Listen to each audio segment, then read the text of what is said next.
XSFM입니다. I, D, W, K. 그 아실의 유승균 PD입니다. 검찰은 뒤에 조직이라는 표현이 잘 어울리지만 법원은 그렇지 않습니다. 오버마인드가 있는 무리군체처럼 보이는 검찰에 비해 법원은 법관을 혼자 있게 두는 게 최우선의 가치니까요. 그런 법원이 스스로를 위해 이익을 거래하고 업무를 조작하려 한 것이 사법농단입니다. 어려운 말들이 난무하는 이 사건을 우리가 잊지 않았으면 하여 사법 PK가 돌아왔습니다. 2020년 10월 네 번째 금요일에 그것은 알기 싫답니다.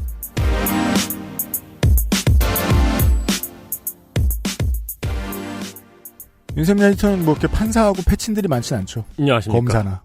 네, 없죠. 윤세민입니다. 그 양반들이 하는 얘기를 보고 있으면 검찰 조직에 적응을 못한 검사 출신 변호사들은 이글이글 타올라요. 검찰이 싫어서. 아, 그렇겠군요. 네. 네. 그 인싸들이 하는 이상한 짓 보고 있다가 화가 난 사람들 반응이에요.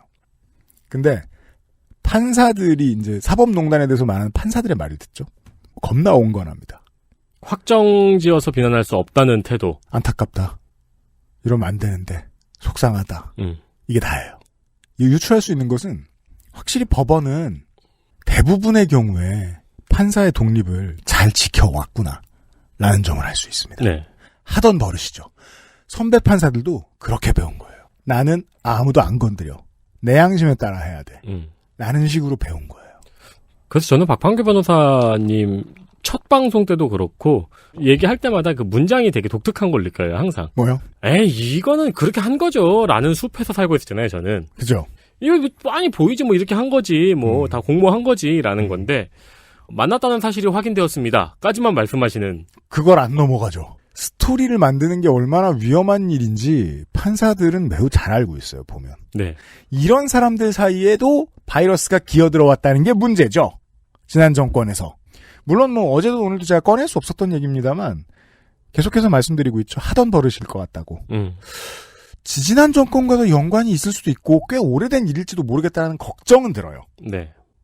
왜냐하면 법원행정처에 있어서 이거 적폐라고 일컫는 사례들은 꼭 최근에만 나온 새로운 개념이 아니고 옛날에도 비슷한 얘기가 덜어 있긴 있었기 때문입니다. 그러나 거기까진 가지 않을 겁니다. 왜냐하면 박판규 변호사가 그 문을 열지 않았으니 우리도 열지 않습니다. 오늘 방송의 최대한의 개념은 명확히 정해져 있습니다.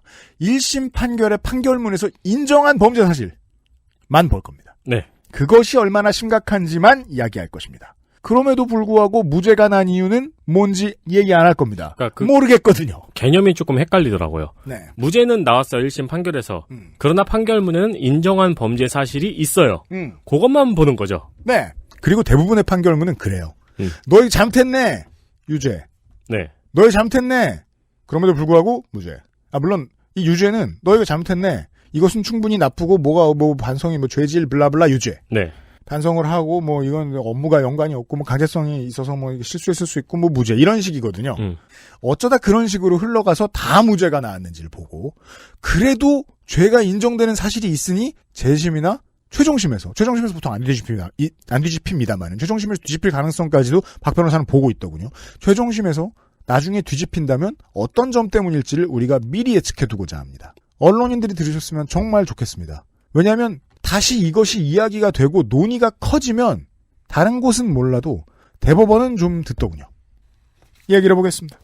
그것은 알기 싫다는 대한민국 1호 반값 생리대 29데이즈, 강력한 체내 흡수율 평산네이처, 야왕데이 야왕나이트, 독일산 맥주 효모로 만든 데일리라이트 맥주 효모 비오틴, 이달의 PC로 만나는 컴스테이션에서 도와주고 있습니다. XSFM입니다. 수면 감촉 커버로 더욱 부드럽게, 다이아몬드형 몰딩으로 새는 걱정도 덜어주고, 울트라 슬림으로 더욱 편하게, 3D올 흡수로 피부에 닿는 면적도 줄여주는 대형 생리대도 이젠 29days. 세상의 반을 위한 반값 29days. 지금 유리한 가격대의 부품, 지금 가장 핫한 하이엔드 장비, 아니면 고장 리포트가 적은 부품으로 이루어진 사무용 PC까지 당신이 찾는 데스크탑을 상담 없이 구입할 수 있는 기회, 액세스몰에서 컴스테이션 이달의 PC를 찾아주세요. 주식회사 컴스테이션. 자, 컴스테이션. 사법농단에서 가장 중요한 증거가 되었던 것은 늘 PC였죠. 법원 위의 컴스테이션. 컴스테이션의 이달의 PC가 오랜만에 대대적인 리뉴얼을 했습니다. 유피디님의 퍼스널 오다 제품 초고 사양의 순행식 PC. 그렇게 얘기했습니다. 아예 돈으로 바를 준비가 되어 있는 사람들 위주의 물건을 만들어봐라. 왜냐하면 PC에 돈을 많이 바르는 건 부와 가난의 문제가 아닌 경우들이 많이 있습니다. 이탈리아의 청년들이야. 람보르기니나 맥라렌을 타. 부자가 아닐 수도 있어요. 그런 경우 있죠. 50년 할부로 샀을 수도 있어요. 그렇죠. 지금 이 에디션을 놓칠 수 없어서 청춘을 걸어버리는 수도 있어요. 데스크탑 PC도 그런 소비를 하는 사람들이 있습니다. 진짜 하드코어 게이머야. 근데 내가 조립을 못해. 이런 소비자들이 늘고 있습니다. 과연 이 PC가 얼마나 팔릴런지는 사실 지금부터 컴스테이션 이경식 사장님과 유피디님의 눈치 싸움입니다. 안 팔리면 제가 눈탱이를 맞을지도 몰라요. 이경식한테. 그건 이제 물리적으로. 네.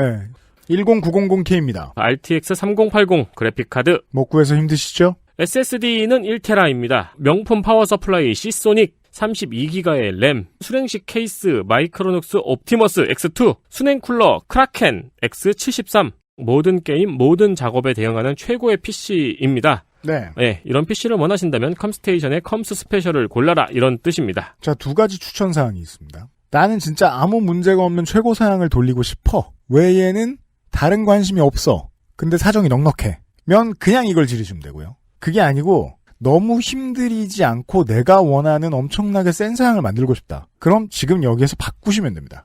10900K급의 순행을 구축할 수 있는, 순행의 3080 정도를 돌릴 수 있는 걸로 구축할 수 있는 아주 기본적인 옵션입니다. 여기서 램을 4배로 늘리셔도 되죠. 그 다음에 램 쿨러를 위에 얹는 것도 얼마든지 해드릴 거고요. 시소닉이 아니라 더 센 걸 쓰셔도 되고요. 불이 나오는 케이블로 얼마든지 바꿔드리고요. 옵티머스 X2 케이스도 돈 자랑하고 싶으면 이거 말고 다른 걸 쓰고 싶을 수도 있어요.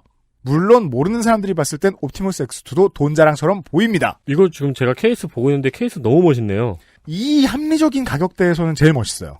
물론 이걸 막 쿨앤조이 같은 데서 자랑하시긴 좀 힘들 거예요. 근데 그것도 안 밀리게 하고 싶다. 그러면 컴스테이션 가셔서 커스텀 맞추시면 됩니다.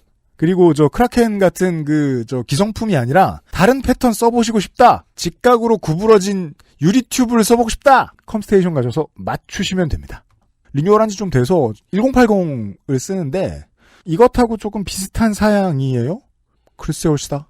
굳이 일부러 이제 보여주기에 비싼 것들은 저도 없거든요. 네. 순행도 기성품이고. 아유, 문제 없습니다. 무슨 게임을 할 때 느리다는 생각 안 해봤습니다. 확인해 보시고요. 중저가형 PC들도 리뉴얼했습니다. 그렇습니다. 최근에는 이제 가정에서 업무를 보는 환경이 많아져서 집에 있는 PC는 그냥 i3 대충 껴놔도 되는 사람들이 많았거든요. 네. 데스크탑을 바꾸는 분들이 많아졌습니다. 그래서 중저가형 PC도 전부 바뀌었습니다. AMD 라이젠 프로 느누아루 CPU 단품으로는 구매할 수가 없고요. 시험 봐서 앙케이트 조사 등록된 업체만 유통이 가능한 AMD 라이젠 시리즈의 가장 최신 버전입니다. 이것을 이제 다른 방식으로 용산을 따돌리고 구할 수 없을까라고 생각을 하시는 분들이 많이 있는데 기다리셔서 다른 데서 나와서 본인이 직접 하실 수 있으면 좋고 지금 당장 꼭 한번 써야 되겠다. 문의하시면 됩니다. 용산 권력의 일부 해체는 아주 바람직한 일입니다. 전문성만 남으면 되죠 뭐. 라이젠 프로 3는 스타2를 돌리고요. 네. 라이젠 프로 5는 오버워치를 쌩쌩 돌리고요. 라이젠 프로 7은 배틀그라운드를 무리 없이 돌리는 정도의 그래픽 퍼포먼스를 보여줍니다. GPU 붙어있는 CPU. 그렇습니다. 에서 우리가 예측할 수 있는 성능 치고는요. 저희 컴스테이션 구매 창에 밑에 이제 Q&A 게시판을 보시면 알겠지만 네. 어떤 상황에 따라서 질문을 드리면 또 답변을 드립니다. 맞습니다. 좋은 데스크탑 환경 구축하시길 바랍니다. 컴스테이션의 최종 비용은 마지막까지 AS 간다. 이런 의미입니다. 그렇습니다. 한 40, 50대 넘어가면 다 아는데 알뜰한 30대 시절은 모르는 게 있습니다. 서비스를 타인에게 맡기고 돈을 내는 것의 편안함. 그렇죠. 삶의 질을 올려줍니다. 네. 그것만큼은 컴스테이션이 잘합니다. 대학교 때 내 컴퓨터를 맞춰준 친구들도 요즘엔 바쁩니다. 그게 저거든요.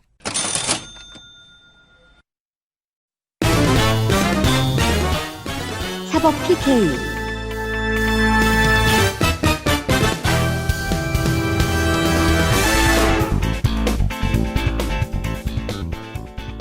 어제에 이어서 일시적으로 실직한 박판규 변호사입니다. 어서 오십시오. 네, 안녕하세요. 박판규 변호사입니다. 네. 쉰이 좀 건강해지셨죠? 확실히 쉬니까 좋긴 하는데, 이제 그 집안일을 많이 하다 보니까 손목턴을 들고도 오고. 진짜 그런 말 하면 안 돼요, 집에서. 네. 이게 그러니까 집안일이 땡밥인 사람이 집안일 하니까 너무 힘들다고 엎어지면 맞는 수가 있어요.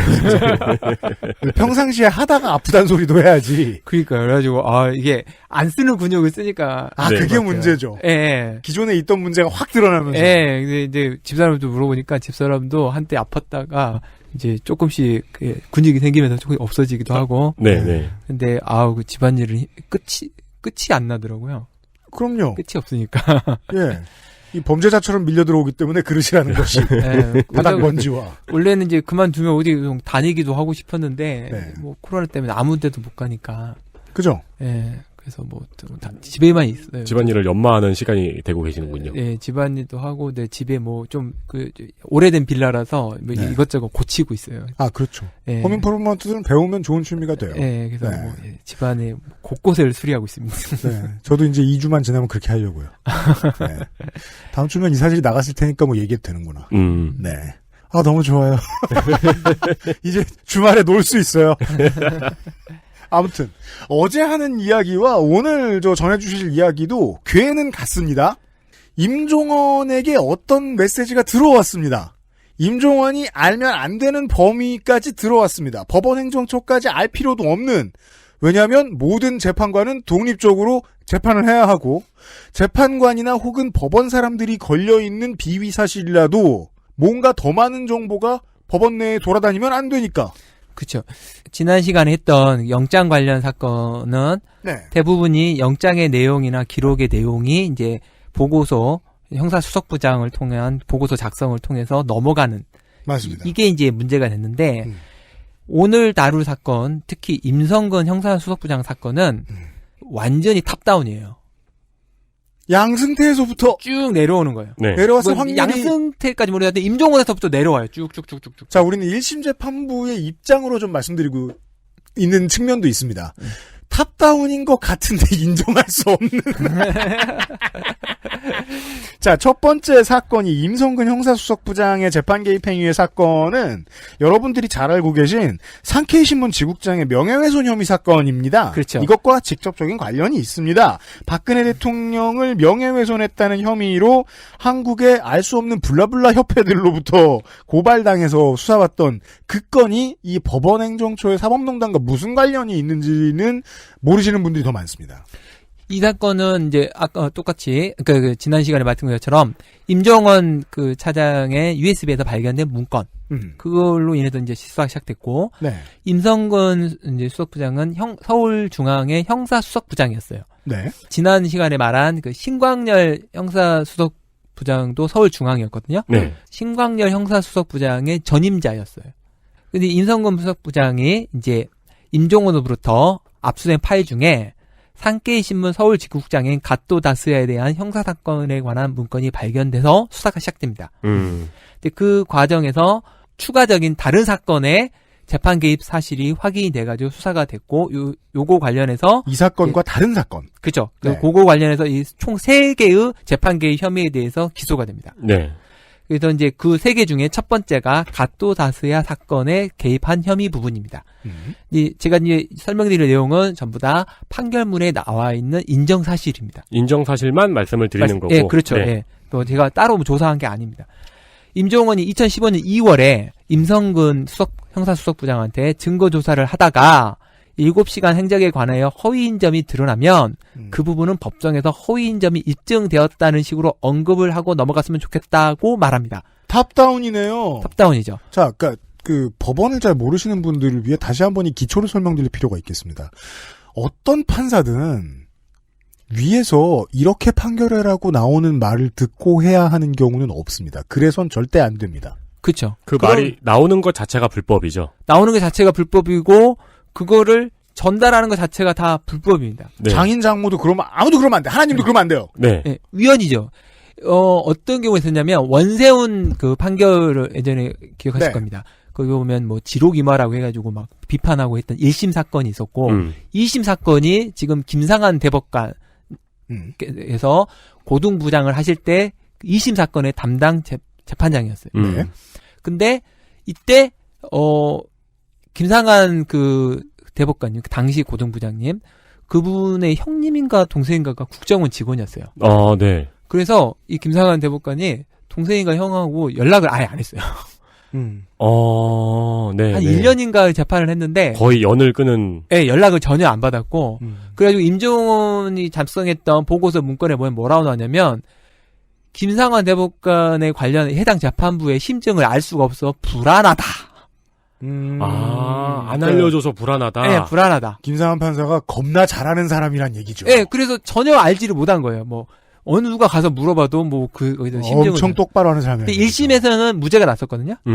근데 2심에는 어떻게 될지 모르는 상태에서 결국은 윤석열에서 유죄 판결을 하죠. 우리 지난번에도 비슷한 얘기를 했었는데 그걸 통해서 또 많은 법원행정처가 했던 일들 알 수 있거든요. 이 건이 불안하다는 건 딴 건 알았다는 거잖아요. 그렇죠. 다른 거는 내용을 쉽게 알았다는 거죠. 다른 건 다 내가 불법을 행하고 있는데 여기는 원칙대로라서 불안하다. 딴 데는 물어봤더니 다 알려주던데? 보고서 임종원 관련해서 보고서가 문건들이 엄청 많이 발견됐어요.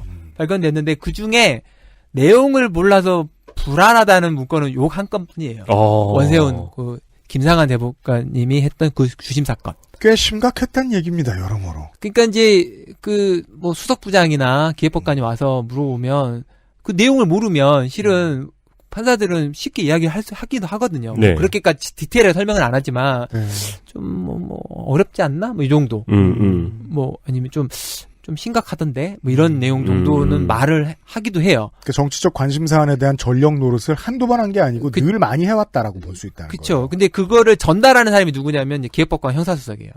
네. 이 사람들이 아닌 사람들은 위를 전달 안 해요. 그런 말을 듣더라도. 자, 지금 사건은 형사수석에 대한 얘기입니다. 일단 이 형사수석이 이제 가토사사의 사건인데 이렇게 해서 임종원이 임성근한테 물어봐요. 이게 말을 하는 거죠. 중간에 7시간 행적이 드러나지 않으면 이거 허위라는 거를 꼭 밝혀주면 좋겠다. 그러니까 임성근이 뭐라고 하냐면 그 무렵에 가소다스야 사건의 재판장인 이동근 형사 30부 부장판사한테 이렇게 말해요. 판결문에 나온 내용이에요. 이 재판은 국격을 드높일 수 있어야 되는 아주 중요한 사건이다. 이런 얘기를 했다고요? 네, 여성 대통령이 다른 남성을 만났다는 부분은 아주 치명적인 부분이고 국민들의 관심도 많은 사건이니 이 부분이 재판 과정에서 드러나면 그 부분을 명확히 정리해주고 가는 것이 좋겠다라고 말합니다. 이동근 부장판사가 알겠다고 말합니다. 참 이게 그냥 판결문으로만 읽기에는 이 분위기를 떠올려 보면 이렇게 지저분할 수가 없습니다. 그죠. 저는 이 부분을 읽으면서 불결해요.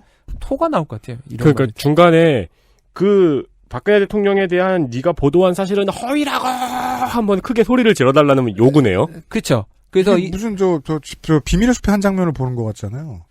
뭐 부장검사 거긴 뭐 검찰 얘기입니다만. 네.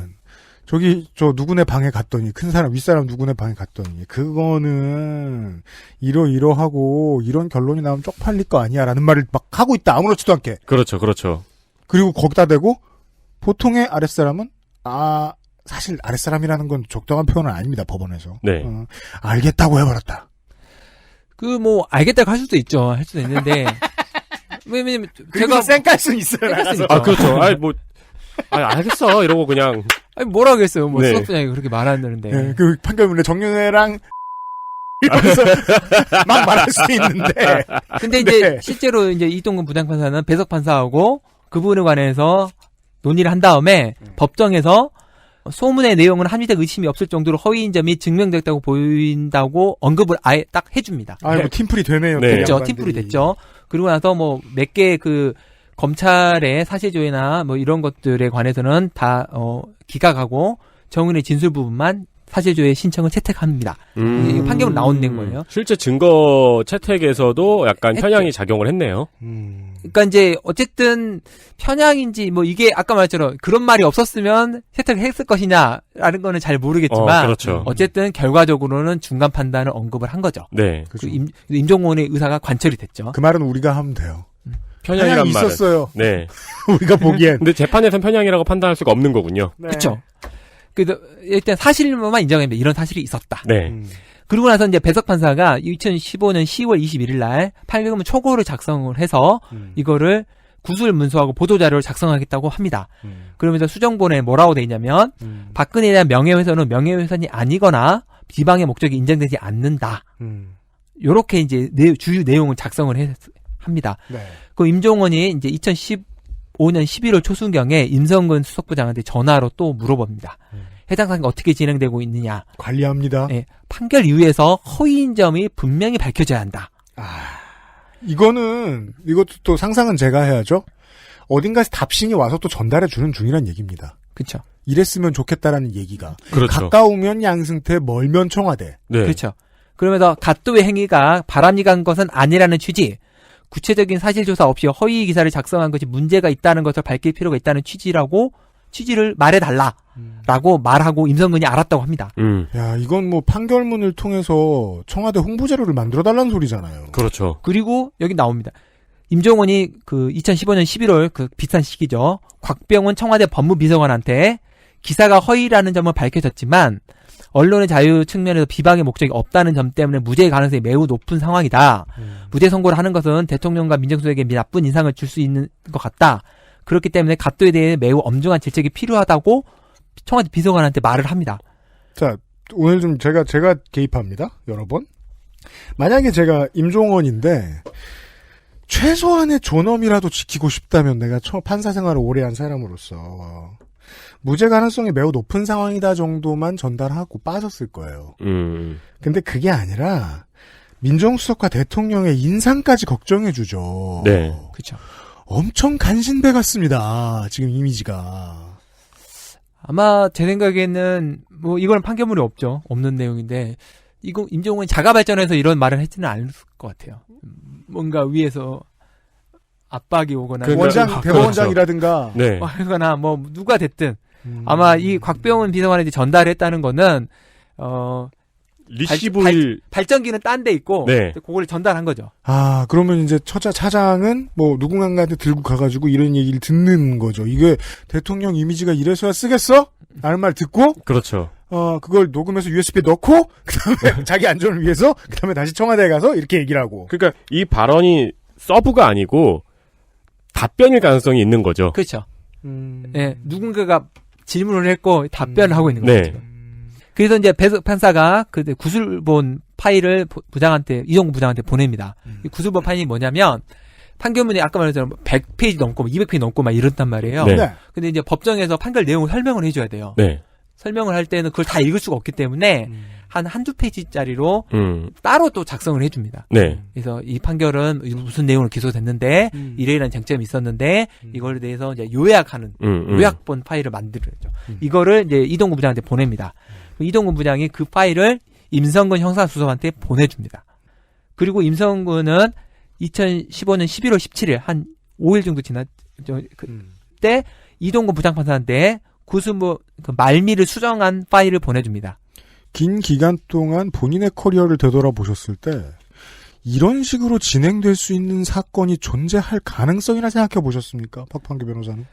저는 이런 중요한 사건을 해본 적이 없기 때문에 저한테 이런 제안이 오지는 않았을 건데. 아니 일반적인 사건만을 맡고 살았는데. 아니 불가능한 일입니다. 이건 말도 안 되는 겁니다. 왜 검찰이나 변호인이 아닌 다른 주체에서 이렇게까지 조작이 적극적으로 계속해서 일어나는 일이 어디 있어요? 그러니까 이건 말이 안 되는 게 구술본 파일이라는 건 뭐냐면 판결문의 요약본입니다. 그러니까 판결문의 그 결론을 미리 알려준 거예요. 그러니까 내가 쓰는 걸 옆에서 써주는 손가락이 있다는 거잖아요. 그렇죠. 근데 이거는 판결의 내용은 선고 당일까지 절대 알려주면 안 됩니다. 네. 근데 이건 좀 다 알려주고 있어요, 뭐. 이거는 말이 안 되는 거죠. 네. 게다가 그 구술본 파일을 보내줘가지고 수정까지 해줍니다. 그렇잖아요. 근데 문제는 이 임성근 판사는, 부장판사는 이 사건을 알지도 못해요. 중간 전달책이니까. 아니, 그러니까 기록을 본 적이 없고 재판을 해본 적이 그 사건을 재판을 하지 않았는데 자기 마음대로 구술본 파일을 막 수정하는 거죠.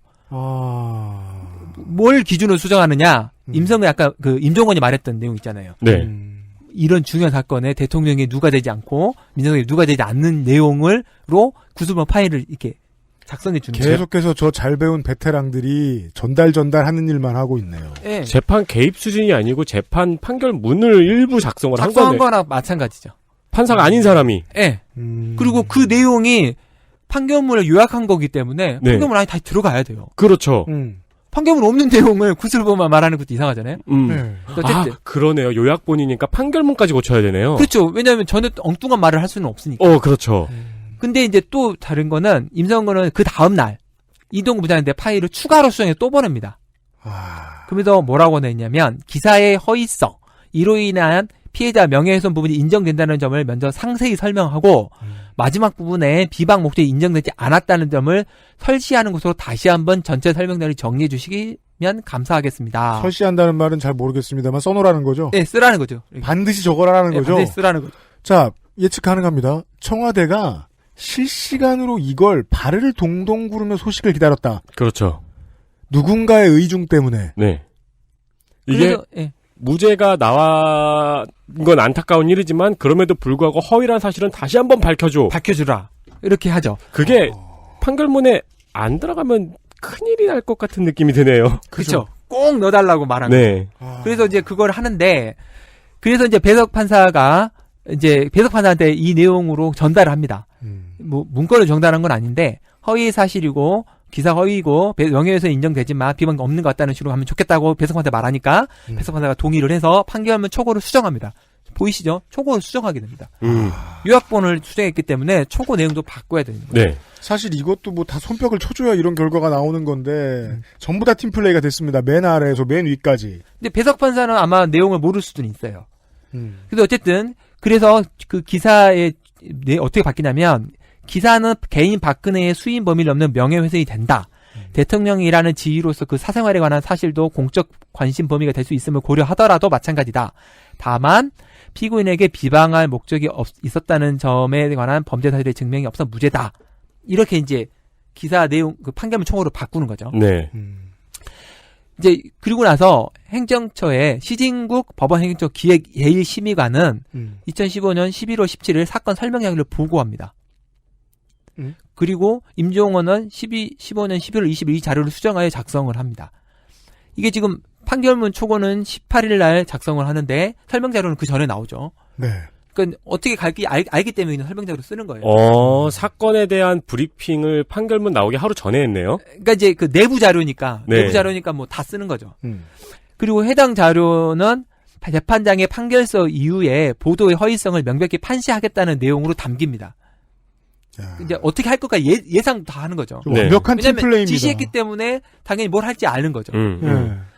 그 다만 법리상 부득이하게 무죄 선고 예상했고 뭐 이렇게 해서 쭉쭉쭉 쓰래서 뭐 나중에 해서 출석 기사에 작성하는 데에서 피고인 및 소속 신문사에 매서운 질탐의 경고 메시지를 전달할 예정이라고 씁니다.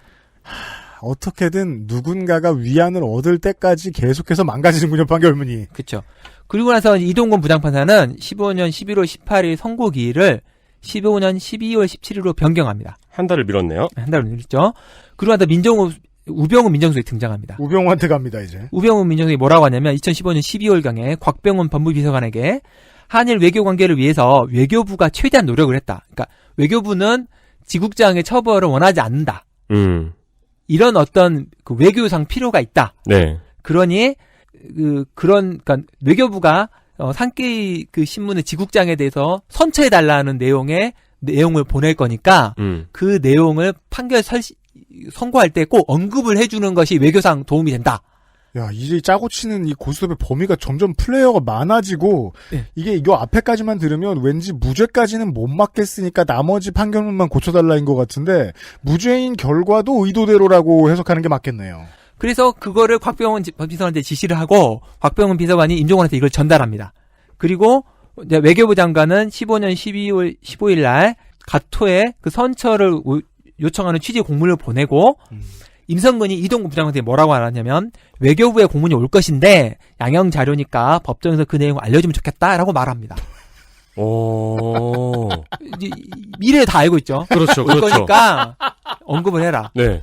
그리고 실제 그 미래를 맞춥니다. 이성건 부장관은 15년 12월 17일 날 맞춥니다. 네, 외교부의 선처를 탄원하기 때 내용을 고지를 해줍니다. 그리고 판결을 선고하면서 명예훼손이 인정되지만 비방의 목적이 인정되지 아니하여 부득이하게 무죄 판결을 선고하는 것일 뿐이고 기초적 사실관계조차 제대로 파악하지 않은 행동까지 적절하다고 보기는 어렵다라고 고지합니다. 아, 혼내기까지 하네요. 혼내기 하죠. 무죄지만 잘못했었마. 요 선고가 굉장히 특이한데, 그 기사를 한번 찾아보시면, 요때 이동근 부장판사가 갓도 다스야 지국장을 2시간 가까이 세워놓고 훈계를 합니다. 어머, 진짜요? 네, 그런 그 기사가 나와요. 그런 게 원래 있어요? 법원에 가본 기억에 의하면 앉혀놓고 해도 되는데. 그쵸? 앉혀놓고 해도 되는데, 그리고 실제로 앉아서 들어도 되느냐라고 물어봤더니 안 된다고 해가지고. 어머! 선생님이네? 네. 그래서 결국 2시간 반인가를 세워놓고. 물론 뭐 서 있는 게 나이 들면 허리에 좋다는 얘기는 우리가 지금 녹음 들어오기 전에 좀 했습니다. 아니, 근데 왜 보통 판결 받으러 갈 때는 구두 신고 가잖아요. 그쵸. 어쨌든, 그래서 뭐, 제가 시간은 기억이 안 나는데, 2시간 가까이 세워놓고 훈계를 합니다. 그 점에서 느낄 수 있습니다. 저는 이제 인간에 대한 믿음을 별로 버리고 싶지 않기 때문에 이걸 결국은 계속해서 꼭두각시 노릇을 했다고 봐야 할 이동근 부장판사가 느꼈을 기분은 무엇일까 라면서 좀 측은한 마음도 드는데 결과를 보면 꼭 그럴 필요 없었을 것 같아요. 제가 불쌍하게 여기지 않아도 될 것 같아요. 요거는 그 가토 센세는 일본인이었기 때문에 네. 기사의 내용을 보면 선고 내용을 순차 통역하느라 3시간 가까이 진행된 재판 내내 서 있어야 됐다. 변호인이 앉아서 들을 수 없겠느냐고 요청했으나 재판부는 신체 장애, 질병, 나이 등으로 인해 거동 어려운 경우가 아니면 서서 있는 게 원칙이라면서 서서 들으라고 했다. 결국 3시간 동안 서서 이야기를 듣습니다. 이동근 부장판사 2010년 2월에 요거 선고하고 한 석 달 뒤죠. 고등법원 부장판사로 승진합니다. 이게 뭐 이 사람의 뭐 그러니까 그 인사원칙 법원의 인사원칙을 제가 잘 모르기 때문에 이 사람이 이때 승진할 때였는지 이때 이게 정해져 있었는지 고가가 이런 건 알 수 없습니다만. 알 수 없죠. 뭐 저는 뭐 이것 때문에 승진했다고 보지는 않는데 이거를 거절했으면 승진이 안 됐을 거는 분명할 겁니다. 아, 네. 알겠습니다. 둘 중에 하나죠 원래. 요거랑 네. 비슷한 사례가 하나 있는데 네. 뭐냐면 아까 말한 그 통진당 그 의원직 그 지휘학인 관련 사건이 네. 여러 건이 있었거든요. 그거 관련해서 이제 광주지법에도 사건이 하나 있었습니다. 2016년 5월에 광주지법에 박길성 부장판사가 있었습니다. 네. 이분한테도 요 선고 관련해서 그 1심이 기각을 했었거든요. 네. 그러니까 이제 행정처에서 어떻게 연락이 왔냐면 각하로 바꿔달라. 아, 왜 광주인가 했더니 광주의 시의원과 전남도 의원 뭐 이런 그렇죠. 예. 그러니까 통진당 그게 있었기 때문에 네. 하여튼 뭐 법리는 좀 복잡한데 어쨌든 행정처가 원하는 건 각하였고 그다음에 그 1심은 기각으로 올라왔어요. 네. 그래서 이제 박기성 이제 그 부장판사한테 요거는 1심이구나. 이 박기성 부장판사한테는 각하로 해달라고 했는데 이거를 이제 배석판사 의견을 듣고 요거를 그러니까 청구 인용해가지고 그냥 각하로 끝내버립니다. 그러면서 이제 이분이 박기성 부장판사는 이제 검찰 조사관에 이렇게 말합니다. 판결 관련 전화를 받는 게 바람직하지 않으니 기분이 언짢았다. 그 전화로 제가 조금 더 압박을 느끼지 않았다고 말할 수는 없을 것 같다. 강도로 5로 치면 이 정도의 수치라고 할까? 그 정도의 압박을 받았다. 행정처가 다른 판단을 할 경우 인사에 영향을 미칠 수도 있다는 생각이 들기도 했다. 고등부장 승진에서 재수하는 입장이었지만 승진에 대해 그렇게 고민하고 싶지 않았다. 아, 승진 안 됐다.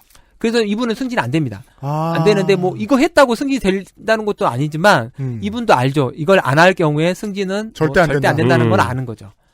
그래서 그냥 안 하고 그냥 행정처 뜻대로 안 해주고 자기는 뭐 승진 안 한다 이렇게 생각하고 그냥 자기 원하는 대로 한 거죠. 자기의 의지에 따라. 말을 안 듣고. 그렇죠. 네. 그랬더니 진짜로 승진이 안 됐다.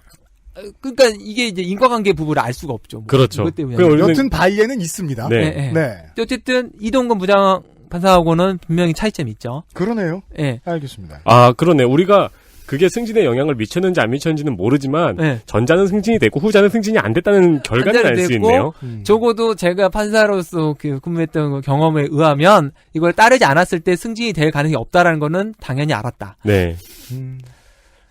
이해돼요. 그래서 이제 아까 임성근 부장 그 판결을 보면 탑다운으로 내려오죠. 네. 내려오고 그것이 이제 이동근 부장 판사를 통해서 현실화도 됩니다. 근데 이제 무죄를 선고됐다고 했잖아요. 자, 결론을 봅시다. 그러니까 1심의 재판부의 판결문으로 돌아가 봅시다. 이제 이 무죄 이유를 뭐라고 하냐면 형사수석부장에게는 재판 업무에 관한 직무 감독권이 없다. 재판 업무에 관한 사법 지원 권한도 없다.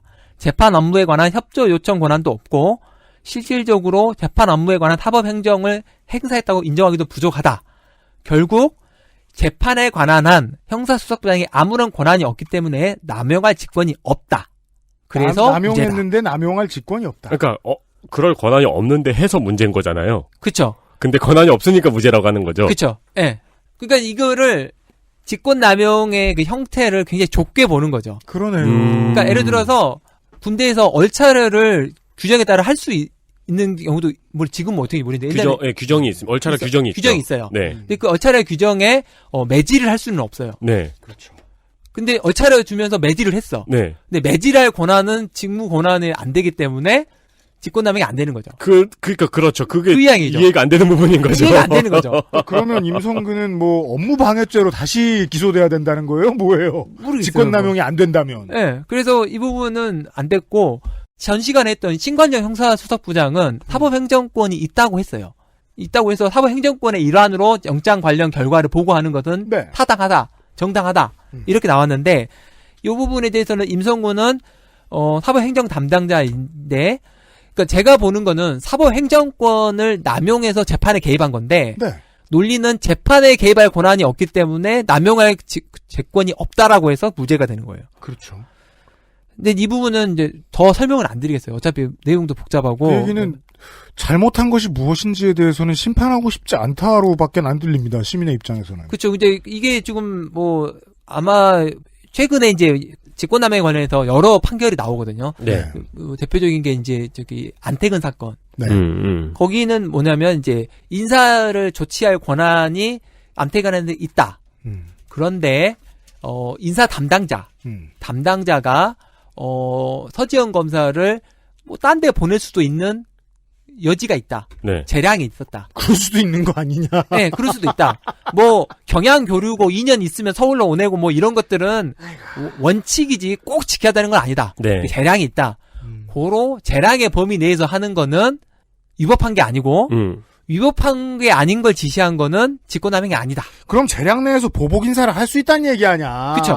그러니까 그 판결은 그렇게 났어요. 그러면 이 사건도 맞아요. 제가 서지현 검사 피해 관련된 건은 그렇게 나왔어요. 이 사건도 재판에 개입할 권한이 없기 때문에 남용할 권한이 없다라고 해서 무죄고. 네. 근데 그 다음은 이제 설명을 안 하는데 네. 설령 남용할 직권이 있다고 전제를 해도 부장판사가 알아서 한 것은 위법이 아니니까 가능하다고 할 수도 있어요. 그렇게 말할 네. 수 있어요. 네. 말할 수도 있어요. 네. 그래서 이거는 무죄냐 뭐 아니냐 이런 법리적인 부분은 나중에 하는데 판사들이 보다 보면 법리를 이제 따지기 시작하면 좀 이상한 결론이 나오는 경우가 있어요. 그럼요. 논리적으로만 따지다 보니까 결론이 이상한 게 있어. 그거는 법리가 이상한 거예요. 이렇게 상식적으로 말할 수도 있군요. 그렇죠. 네. 사람이 그건 잘못한 거야. 그러니까 네, 내가 네. 부산 이정표를 보고 갔었는데 광주로 와 있는 건 이정표가 이상한 거다. 그렇죠. 이상한 거예요. 근데 어쨌든 그렇게 가 있는데 어쩔 수 없다라는 게 이제 이 판결인데. 네. 아니 근데 왜냐면은 아까 그러니까 그 지난 시간에 말씀한 거랑 생각해 보면 저는 어떤 생각이 드냐면은 권한 내에 있는 거는 원래 업무니까 직권남용이 아니다. 네. 권한 밖에 있는 거는 직권이 없으니까 직권남용이 아니다. 그렇죠. 처럼 보이는 거죠. 네, 네. 그래서 대법원은 말하는 거는 권한 내에 있는 행위를 위법하게 할 경우에만 된다라는 거예요. 근데 이제 위법하게 하는 거는 위법하게 지시할 권한이 없기 때문에 이것도 안 되고 하여튼 뭐 복잡한데. 그러면 이제 플라톤은 직권남용은 없다 세상에. 그렇죠. 이런 결론이 나오잖아요. 네, 네. 어찌됐건 근데 그래도 이 판결에는 굉장히 용기 있는 판단이 있어요. 그렇습니까? 판결문 안에요? 네, 판결문 안에. 볼까요? 그 부분이 뭐냐면 이 4건의 판결에 대해서 판결문에 보면 피고인의 행위가 위법하냐 위헌이냐에 대한 내용이 안 나와요. 근데 유일하게 이 판결에만 나와요. 뭐라고 하냐면 이 중간 판결, 아까 말한 다토다스야에 대해서 네. 허위 사실이 인정되지 않는다라는 그 판단을 법정에서 말하도록 시킨 거. 네. 이거는 특정 사건의 재판 내용이나 절차 진행에 유도하는 재판 관행으로서 법관의 독립을 침해하는 위헌적 행위라고 판결문에 적시가 돼 있어요. 네. 사실 가장 많이 듣고 싶어 할 얘기일 거란 말이에요. 그쵸. 이 관련해서 아는 사람들이 법관의 독립을 침해했다. 네, 라는 침해한 말. 거예요. 이게 적시돼 있습니까? 이게 상식적인 판단이에요. 이게 적시돼 있어요? 네, 적시돼 있어요. 그리고 무죄야. 아무튼 네. 아까 말한 남용한 직권이 없기 때문에 그런 거예요. 알았어요.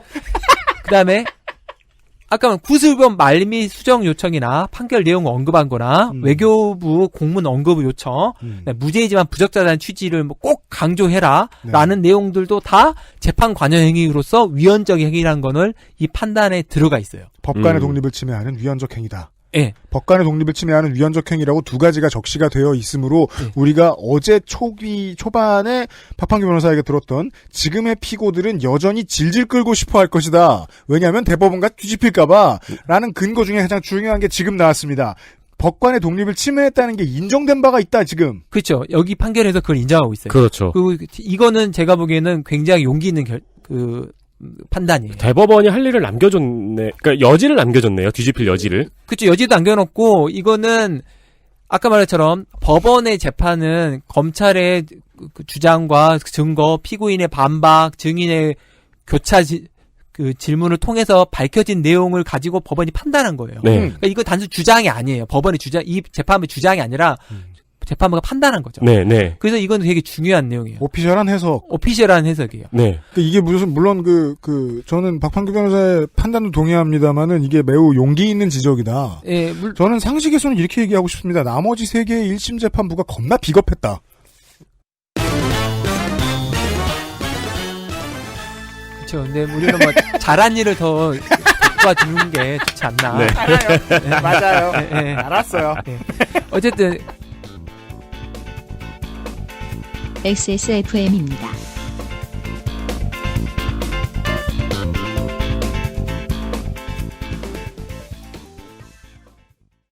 건강기능식품 광고입니다.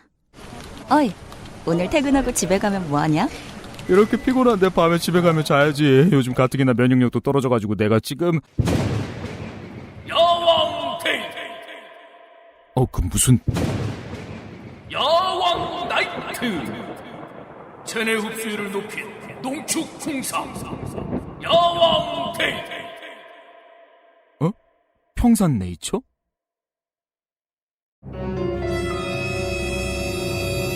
자, 지금부터 머리라는 단어를 입 밖에 꺼내면 죽는 거야. 데일리라이트 맥주 효모? 야, 그건 머리에 좀. 말할 수 없는 고민? 직접 확인해보세요. 데일리라이트 맥주 효모. 이런 이야기를 듣다 보면 뭔가 힘이 없어지는 기분입니다. 그것도 안 되지 않나요? 인체 상부 어딘가에 힘이 없어지는 기분입니다. 그렇죠. 잠시 광고를 하겠습니다. 우리가 정말 중요한 것에 집중을 하고 진행하겠습니다. 인체 상부 어딘가에 효능이 있다는 소문이 있는 데일리라이트 맥주 효모에서 4병 패키지 구매 시 1병을 더 증정하는 이벤트를 진행합니다. 합니다.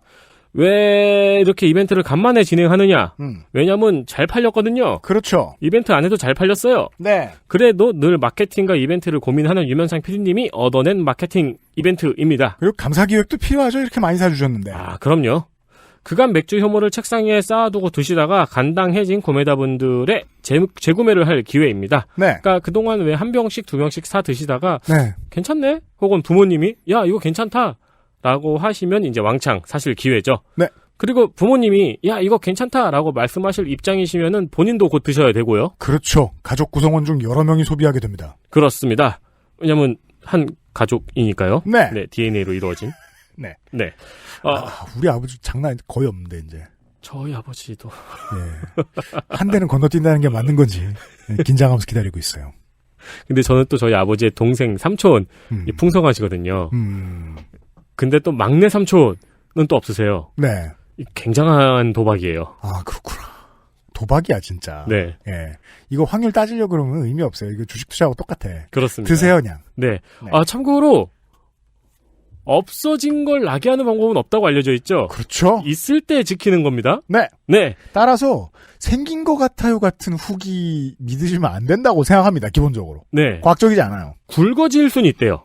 그렇대요. 네, 튼튼하고 굵어질 수 있는데 이렇게 사하라 사막에 이렇게 그렇죠. 울창해지는 그런 기적은 없다고 합니다. 그럼요. 인류가 얼마나 노력 중인데요. 사하라 사막 줄이려고. 그렇죠. 예. 네, 어쨌든 액세스몰에서 여러분이 만나보실 수 있습니다. 네, 여러분 덕분에 생산 라인 늘었습니다. 감사합니다.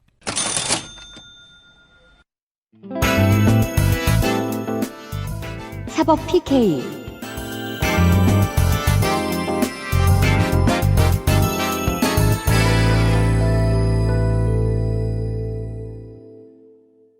이렇게 법을 모르는 사람 입장에서는 이건 뭘로 보이냐면은 떡밥으로 보이네요. 떡밥. 뭐 그럴 수도 있죠. 네. 근데 다음번 재판부들은 잘 좀 봐달라 이 문제를. 네. 인성은 이제 나머지 두 개의 행위가 있어요. 근데 요거는 뭐 간단히 설명드리면 쌍용 자동차 추모 집회가 있었어요. 추모 집회가 있었고 거기에 민변 변호사가 거기 변호사들이 네. 거기 같이 갔다가 질서 유지선 관련해가지고 경찰하고 실랑이가 벌어져요. 그렇죠. 그러면서 이제 체포 과정에 이게 뭐라고 하냐면 변호사들이 이제 여기 경찰이 이상한 짓을 하니까 현장금 체포하겠다. 가지고 변호사들이 네. 붙여가지고 실랑이 거짓을 하면서 상해가 있게 돼요. 네. 그러면서 이제 이 사람들이 이제 체포치상으로 기소가 됐어요. 근데 이제 임성근이 어떤 일을 하냐면 2015년 8월 20일 날 이 최창영 부장판사예요. 이 최창영 부장판사가 원본 선고를 해요. 8월 20일 날. 선고를 하면서 양형 이유에 뭐라고 쓰냐면 피고인들의 피해자, 그 경찰에 대한 분노와 공격적 태도가 나타난다. 피고인들, 그 민변 변호사들이죠. 네. 체포 행위를 적법한 현행범 체포로 볼 수는 없지만 피해자의 직무집행도 적법한 것으로 볼 수 없음은 마찬가지이므로 범행의 동기 경위에 참작한 사정이 있어 벌금형에 한다. 이렇게 선고를 했어요. 네. 그리고 그날 15시 50분경에 판결 원문을 등록을 하고 같은 시간에 이제 그 형사 공보관, 이제 서울중앙에 공보관이 있거든요. 공보관한테 판결문과 설문 자료를 보내줘요. 네, 이거 뭐 저 물어보는 기자들한테 이건 통상적인 업무 처리 절차예요. 네. 왜냐하면 이제 이런 중요 사건에 대해서는 기자들이 물어보니까 공보관한테 알려줘요. 네. 이건 선고가 이미 지난 판결문. 선고를 했죠 이미. 네네. 끝났어요. 등록까지 해서 끝났어요. 네, 근데 16시 7분경에 임성근이 이 판결문을 받아보고 공보관한테 판결문과 선고장을 배포하지 말고 잠시 보류하라고 그래요. 그리고 나서 부장판사한테 전화를 했는지 불렀는지 모르겠는데 판결문의 두세 군데 표현을 지적하면서 이 사건은 다양한 논란이 예상되어 양형의 이유 부분에 일부 논란이 있을 만한 표현이 있는 것 같다. 톤을 다운하는 게 어떻겠느냐라고 말을 해요. 다시 구분해 주십시오. 이건 흔한 일이 아니죠. 네. 관리와 무관하죠. 아니 흔한 일이 아니라 있어서는 안 될 일이에요. 그러니까 직권 남용이요. 그러니까 이제 제가 동부법원에 근무할 때 예전에 어떤 일이 있었냐면 이 판결문이 이제 그 선고를 하면 그 법원장이 공람을 하게 돼요. 네. 선고를 했어요. 선고를 했어요. 근데 이제 이 법원장님께서 시간이 남으셨는지 오타를 찾기 시작했어요. 판결문 오타를. 네. 찾아서 또 찾다 보면 보여요. 저도 제 판결문에 오타 찾은 거예요. 네, 아무튼 네, 오타가 보여요. 네. 오타가 보이면 그거를 해당 판사한테 불러서 오타에 났으니까 수정하라고 네. 알려줬어요. 저는 그때 그 연차가 낮은 판사였는데 고참 판사들이 이거에 대해서 항의를 했어요. 오타도 찾지 마라. 찾지 마라. 네. 왜냐하면 법원장이 내 판결을 들여다보고 하고 있다는 것 자체가 이게 좀 이거 지금 내 법원장이 나를 보고 있는데 그렇죠. 우리가 지금 압박이 될 수 있다. 압박이 될 수 있고. 우리가 지금 2시간째 이런 얘기만 듣다 보니까 너무 후회졌어 사람들이. 그렇죠.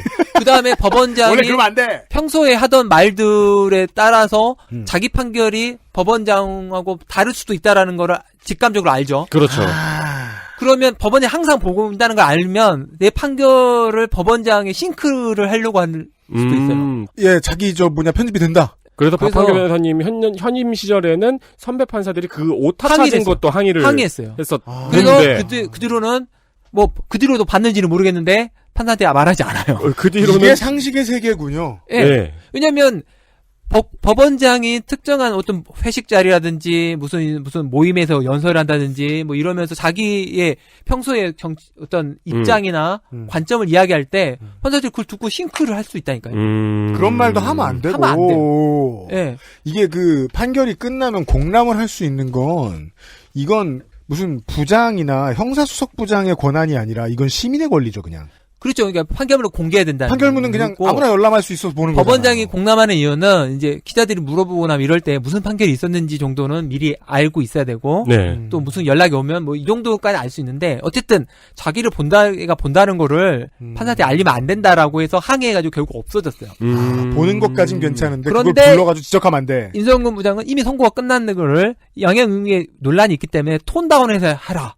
고쳐라. 내용까지 고쳐라. 심지어 배포하지 마라. 네. 홀드해라. 그래서 부장판사가 주식판사한테 이 임성근 수석의 취지를 전달하고 피고인들의 분노와 공격적 태도가 특별히 선차한 부분은 삭제하고 직무집행의 적법 여부를 이렇게 바꿔요. 계속하여 실랑이를 벌이는 과정에서 발생한 것으로 그 동기 및 경위에 관한 참작한 사정이 있다고 수정합니다.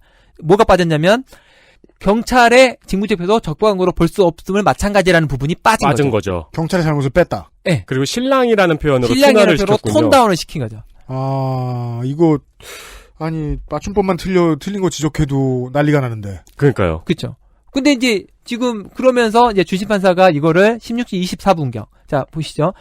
임성근한테 간 게 16시 7분이었는데 네. 16시 24분경에 원본 등록 취소하고 바꿉니다. 시킨 대로 했어요. 네. 그리고 17시 1분, 5시에 형사공보관한테 그걸 다시 수정된 판결문과 설명서를 보내고 형사공보관은 17시 18분경에 임성근에게 보냅니다. 그리고 임성근이 형사공보관에게 잘 수정되었으니 그대로 회포해도 좋겠다고 이메일을 보냅니다. 그러면서 임성근 부장판사가 부장판사한테 여기 최창영 부장한테 판결 정리를 수고했다. 비교도 잘 정리된 것 같다라고 하죠. 이거 마치 상사한테 결제받아서 지금 판결문을 쓰고 있는 거죠. 그게 말도 안 되는 말을 지금 계속 드리고 말도 안 있는 되는 거예요. 네. 말도 안 되는 거. 이거를 지금 하고 있는 거죠. 이걸 지금 이것도 청와대 관심사항 중에 하나인데 형사공보관이 이걸 처음에 보낸 다음에 1시간 40분 만에 문제를 해결해냈습니다. 그렇죠. 청와대든 법원 행정처든 대법원이든 입장에서 봤을 때 임성근은 매우 유능한 사람이네요. 유능한 사람이죠. 그래서 이제 이 최창현 부장판사는 2017년 2월에 고등부장 승진합니다. 결론이 항상 그렇게 일관성이 승진합니다. 네, 아까 제가 말씀드렸죠. 이게 이것 때문에 승진한 건 아닌데 이걸 안 했으면 승진을 못했을 겁니다. 이건 굉장히 좋은 관용구네요. 네. 나도 법 좀 배울 걸. 저렇게 말하면 욕은 안 먹어 어디 가서도. 그러니까요. 그다음에 또 한 건이 뭐냐면 이제 약식 사건. 이건 유명한 사건인데 네. 임창용 프로야구 선수, 임창용 그다음에 오승환 선수의 도박 사건이 검찰이 약식 명령을 청구를 했었어요. 그러니까 우리는 그 박근혜 최순실 게이트의 반개에 있는 범죄들을 지금 돌아보고 그렇죠. 있습니다. 우리가. 요 두 건은 뭐 사법농단하고 직접 관련은 없는 사건인데. 그렇습니다. 먼 친척입니다. 예, 요게 이제 그래서 실무관이 이제 공판 절차, 그러니까 약식 사건은 주로 누가 하냐면 그 서울 중앙의 경우에 약식 사건은 배석 판사들이 합니다. 네. 배석 판사들이 약식 사건을 검토해서 벌금으로 하는 경우만 약식이 오거든요. 네. 벌금만. 그러면 이제 벌금 액수가 적당하고 문제가 없다 그러면 도장 찍어서 약식명이 나가고요. 이거는 정식 재판으로 해서 다퉈볼 필요가 있겠다라고 하면 이제 공판 해부라고 해서 넘깁니다. 네. 근데 공판 해부의 경우에는 두 가지가 있습니다. 첫 번째가 이제 무죄가 될 수도 있는 사건은 공판 해부를 합니다. 두 번째, 이거는 벌금형보다는 집행유예 이상의 형이 좀 중하다라고 하면 이제 공판 해부를 합니다. 네. 근데 이 판사님이 2016년 1월 13일 날 약식 사건을 이제 검토를 하고 여느 때처럼 공판 해부라고 합니다. 이건 재판 갑니다. 예. 그리고 나서 실무관이 그 다음 날 그 기록을 받아옵니다. 그 실무관이 그거를 가지고 이제 공판에서 해부서하고 통지서를 생성해서 작성을 한 다음에 형사단독 이과장한테 종국 보고를 합니다. 이건 원래 하는 일인가요? 원래 합니다. 네. 그런데 이제 형사 이단독 과장이 중요 사건이라고 판단을 해서 임성근 수석부장한테 이제 이런 사건에 대해서 공판 해부가 됐습니다. 라고 알려줍니다. 네. 여기까지는 통상적인 내용입니다. 네. 흘러갑니다. 그랬더니 임성근 수석사가 담당 판사를 자기 사무실로 부릅니다. 여기서부터는 있으면 안 되는 일이죠. 불러가지고 뭐라고 하냐면 뭐 차나 한잔 하자고. 주변 판사들과 이야기 나눠보았는가 묻고 얘기해봤어? 담당 판사가 상의해봤습니다. 이거 보통 상의합니다. 네. 왜냐하면 아까 말한 배석 판사는 연차가 낮기 때문에 이런 공판 해부 결정은 한 100건 중에 한 건 정도 할까 말까입니다. 거의 약식. 뭐 물어보든가. 네, 그래서 뭐 이거 맞는지 할만한 게 맞는지 물어볼 겁니다, 대개. 네. 근데 그러면 그 배석 판사는 담당 판사는 이미 상당히 기분이 많이 나쁜 상황이었겠어요. 그죠. 나 들어봤냐 물어봤더니 들어봤다 했어요. 그랬더니 뭐라고 하냐면 주변에 있는 다른 판사들의 의견을 더 들어보는 게 좋겠다. 라고 말을 합니다. 담당 판사가 알았다가 하고 나옵니다. 기분 너무 나빴겠네요. 나쁘죠. 공판 해부하지 말란 근데 얘기잖아요. 이제 이 담당 판사는 배석 판사였기 때문에 임성근 부장하고는 재판 연차가 20년 이상 차이나는 그렇죠. 때문에 네. 함부로 뭐라고 할 수가 없는 상황이죠. 눈치가 그렇죠. 아니 지금 그러니까 쉽게 말하면 소위가 지금 중령급이 불러가지고 소위가 중령급 아니죠. 이 정도 되면 별입니다. 별인가요? 네, 그러니까 법원장, 고등부장 연차로 할 것 같은 무슨 말년대위가 사단장한테 불려가서 네. 대위가 네. 그래서 이걸 다시 해오라는 소리를 듣는데 판사는 다시 해오라는 소리를 듣는 직업은 아닙니다. 네, 원래 들으면 안 되죠. 절대로. 근데 그런 말을 들었고 제가 지금 왜 지금 말씀을 끊었냐면 지금 몇 가지의 사건들을 쫙 둘러보니까요. BH가 청와대가 아무리 관심을 많이 가지고 있다고 해도 청와대가 먼저 내려주는 게 아니에요. 법원 내에서 이걸 봤더니 청와대가 심기가 불편하시겠네라고 생각해서 먼저 눕는 풀이 있는 거예요. 그렇죠. 근데 이제 그래가지고 결국 담당 판사는 동료 판사 이야기 더 들어보고 시킨 대로 해야 됩니다. 네, 그래서 이제 이게 도박죄의 경우에는 그러니까 상습 도박 말고 네. 일반 도박은 형법상 벌금밖에 없어요. 그럼 사실 물어볼 것도 없네요. 네. 그리고 물어볼 거 없어요. 실은 근데 문제는 임성근 부장은 아마 이후 말을 했을 때는 그 내용을 몰랐을 거예요.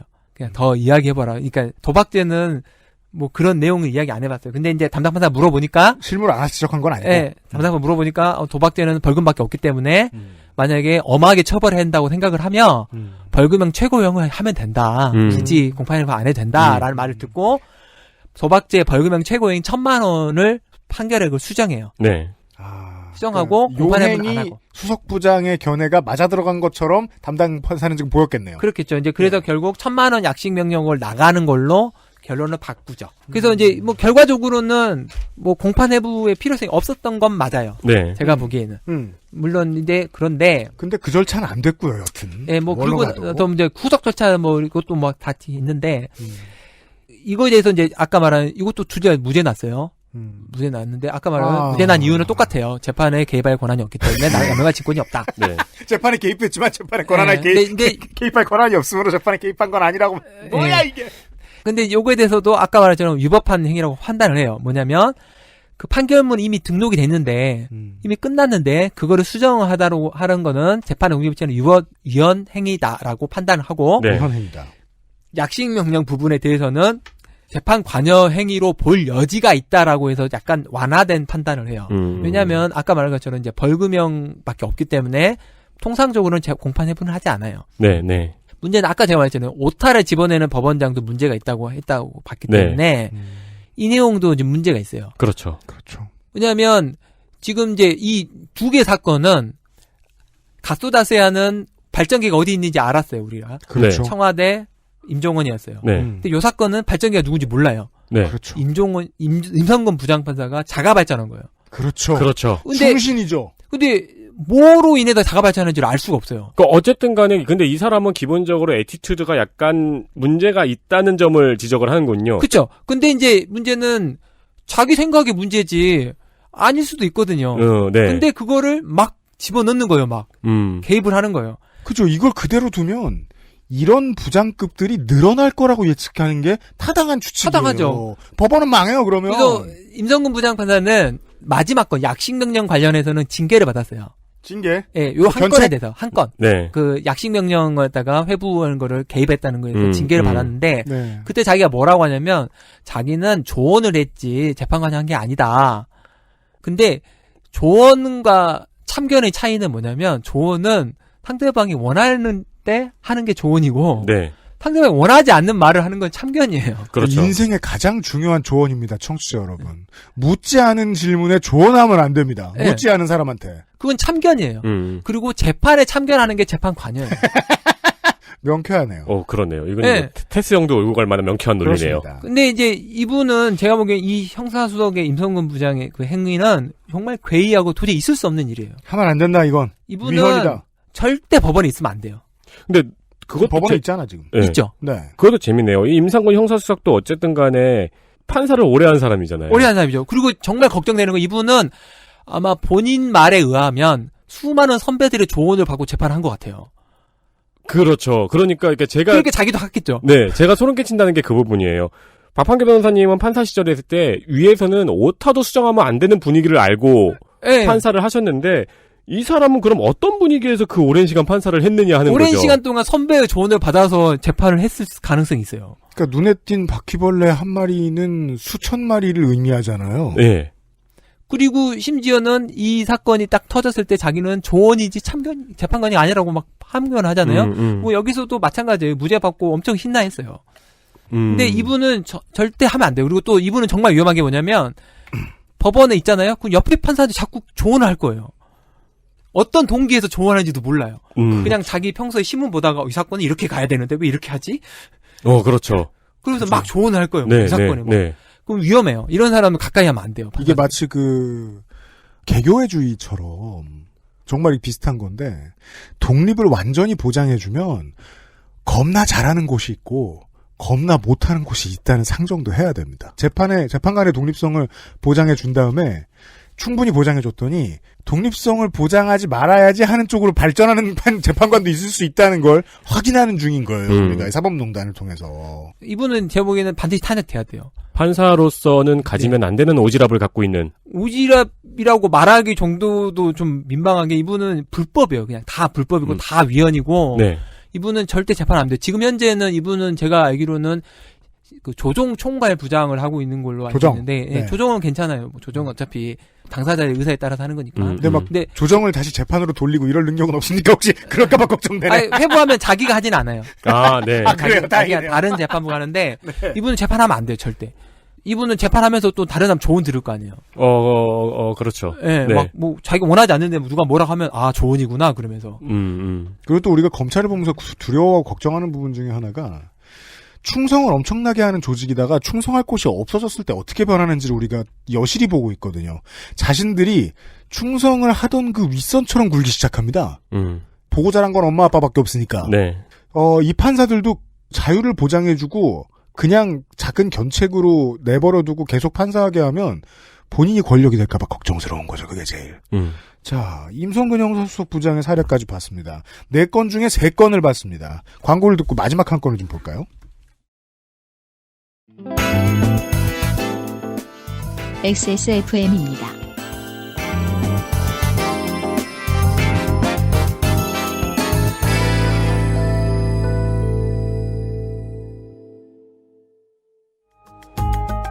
온라인에서만 모든 것을 해결할 수도 있습니다. 컴스테이션 이달의 PC 마음에 드는 사양이 나왔다면 바로 액세스몰에서 결제하세요. 주식회사 컴스테이션. 오랜만에 엄마 보고 왔더니 마음이 짠하더라고. 허리도 많이 굽어지고 주름살은 어찌 그리 많이 들었대. 그래도 전에는 머리숱은 많았었는데 지금은 그마저도 휑한 느낌인 거야. 엄마, 아들이 잘 챙겨드리진 못해서 죄송해요. 이제부턴 그중 하나만이라도 제가 챙겨볼게요. 그거 있잖아요. 그거. 말할 수 없는 고민? 직접 확인해보세요. 데일리라이트 맥주 효모. 자, 돌아왔습니다. 사실 저라고 뭐 법원에 대한 깊은 이해가 어디 있겠습니까? 많은 청취자 여러분들도 당연히 그러실 것이고 기자들도 잘 몰라가지고 박판규 변호사한테 전화해서 처음부터 다 알려달라 그러는데 네. 누가 얼마나 알고 있겠습니까? 그래서 다른 정치 조직 혹은 검찰에 대해서 이제까지 들으셨던 보도나 논평 내용하고 법원에 대한 이야기가 겹쳐 들리실 수 있어요. 그게 제일 위험합니다. 법원은 검찰이랑 정반대의 성격을 가진 조직입니다. 검찰은 한 마리의 지네처럼 움직인단 말이에요. 다들 동일한 다리로. 물론 그것도 정치 관련 수사를 하는 사람들의 한할 따름입니다. 대부분의 검사들은 아까 박판규 변호사의 본인의 경험처럼 터치 안 당하고 수사해요.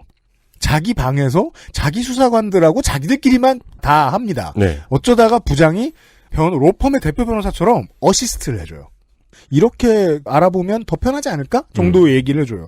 그게 답니다. 정치검사들만 다르게 하죠. 그 내용이 비밀의 숲 1의 내용이었죠? 아, 그런가요? 근데 이 정치검사들의 이미지가 일반 대중이 갖고 있는 검찰 조직 전체의 이미지라서 검사들이 욕을 더 먹고 필요 이상의 욕을 먹고 스트레스를 많이 받는 거란 말이에요. 네. 근데 법원은 원래 그것도 아니고 헌법의 정신상 모든 공화정의 패턴상 돌아가는 패턴상 모든 법관은 이렇게 터치당하는 거 아닙니다. 그렇죠. 이제 2시간 내내 떠든 모든 경우 있어서는 안 됩니다. 네. 절대 안 됩니다. 이거는 아까 말한 것처럼 이제 사후 보고도 안 되는 건 당연하고 사전적으로 내려오는 것은 정말 있을 수 없는 일입니다. 이러면 판결이 매관매직의 대상이 되는 겁니다. 지금 이 상황처럼. 네. 그리고 아까 말한 임성근 부장 판사의 경우에는 뭘 원인으로 갑자기 이 사람의 발전기가 돌아갔는지도 몰라요. 그렇죠, 그렇죠. 그러면 정말 모든 사건에 개입할 수 있어요. 그게 이제 변호사님의 이제 선배들이 오타 지적에 항의한 이유가 네. 오타를 지적한 것 자체가 잘못되었다는데 거기서 항의한 이유가 다음에 뭘 지적하려고 오타를 지적하느냐 인 거잖아요. 네, 이런 지적이 확대가 되면 절대 안 된다. 절대 안 된다. 그 다음 단계에 넘어갈 수가 있다. 네. 그래서 안 된다라는 거였고 결국 그거는 항의 받아서 안 했죠. 네. 제가 지금의 그 대한민국의 법원이 마음에 드는 것 중에 하나가 법원에서 나온 판사들을 만나뵐 때란 말이에요. 다시 한번 처음에 했던 얘기로 돌아오게 되는데 내가 했던 일이 일이라고만 주로 생각하시고 내가 했던 게 내가 권력을 휘둘렀다고 기억하시는 분들은 없어요. 그 점에 대해서는 판사 교육이 잘 되는 분위기인 것 같아요. 법원이. 근데 사람이 권력 냄새를 맡기 시작하면 달라진단 말이에요. 여기에 권력이 있구나 라는 걸 느끼고 나면 왜 그랬는지 모르겠다고 자꾸 말씀하시기 때문에 제가 이 말을 첨언하게 됩니다. 이게 권력이구나 라는 걸 느끼고 나면 사람이 적극적으로 이상한 짓을 하거든요. 맞아요. 살아본 바 제가 그건 느꼈어요. 네. 쟤 왜 핑 돌았어? 권력 냄새 맡은 겁니다. 그런 사람들이 덜 망가지도록 해줘야 됩니다. 그래서 좀 더 많이 알려질 필요가 있는데 너무 복잡해서 멀어내요. 네. 네, 그 많은 언론인 여러분들이 좀 받아 써주셨으면 좋겠습니다. 오늘 들으신 얘기를요. 끝으로는 이 유해용 수석재판연구관과 관련된 사건입니다. 그 마지막 사건은 이제 유해용 대법원 수석재판연구관 사건인데요. 이 양반도 올 초에 1심에서 무죄를 받았습니다. 그렇죠. 그리고 이분은 사법농단 그 검찰 수사 초반기에 가장 언론에 많이 등장했던 분입니다. 대법원 수석재판연구관이 어떤 자리냐라고 하면 이 자리는 이제 대법원의 모든 사건을 총괄하는 자리입니다. 이렇게 보시면 됩니다. 대법원에는 대법원장, 대법관들이 있죠. 네. 그리고 재판연구관들이 있습니다. 한 100여 명이 있고 네. 직원들이 있죠. 대법관 다음에 가장 높은 자리입니다. 수석재판연구관 자리는 처세술이 좋다고 올라갈 수 있는 자리가 아닙니다. 대법관이 13이죠? 예, 대법관 13, 대법원장 1명, 14, 이렇게 4명인데. 그럼 15번째쯤 되는 사람. 그렇죠, 15번째예요. 전국에서. 그리고, 대법관들은 전원 합의체 사건 빼고는 네. 자기한테 배당된 사건만 하게 됩니다. 네. 근데 수석재판연구관은 다 합니다.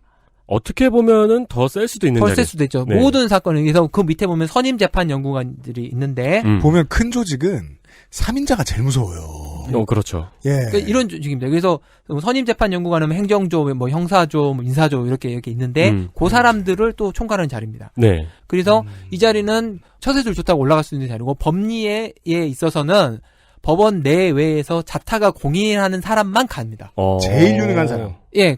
이분이 막 이런 자리에 있었던 분이 대법관이 된다고 하면 대법관 프로필에 법리에 가장 해박하고 가장 뛰어난 분이다라고 해서 무방합니다. 그리고 다 인정합니다. 이 법원 안에서. 그런 자리입니다. 그러니까 업계 최고로 유능한 사람. 그렇죠. 법원에서 그리고 보통 2년 정도, 3년 정도 있는데 네. 한 기수에서 한 명도 안 나오는 경우도 있죠. 아, 그래요? 그러면 그 다음 기수에서 한 명이 나오네요. 그렇죠. 예. 그럼 두 기수에서 제일 유능한 사람. 제일 유능한 사람. 그렇게 보시면 됩니다. 그러니까 그런 자리이기 때문에. 뭐 거의 합참의장 수준. 예, 그러니까 최고 자리라고 보시면 됩니다. 대법관 아래로는. 근데 이제 대법관이나 하차의장은 언론에 그 권력이 표시가 되는데 이 수석 재판연구관 같은 건 그 권력이 언론에 표시도 잘 안 되는 편이네요. 그럼 뭔지 알아요. 전군주임원사. 네, 그렇죠. 제일 무서운 사람. 네. 근데 아무튼 이 자리도 고등부장급 자리이기 때문에 상당히 높은 자리입니다. 근데 네. 어쨌든 고등부장들 자리에서도 가장 가고 싶어하고 누구나 인정받고 싶어하는 자리입니다. 근데 이제 이 사건은 언론의 수사 초반기에 대대적으로 알려졌는데 그 이유가 뭐냐면 2018년 7월에 임종원의 그 이동식 USB에서 특허 소송의 사건 요약 복권 파일이 발견됩니다. 참 준비한 건 많아요. 근데 이제 이 파일에 보면 이 파일에 가로 열고 유해용이라고 써 있었어요. 아, 노래의 부제가 유해용이다. 네. 근데 이 특허 소송 사건은 뭐냐면 박근혜 대통령의 친분이 있던 회사에 특허 소송 진행 경과와 향후 처리 계획을 알리는 내용이 있는 문건이었어요.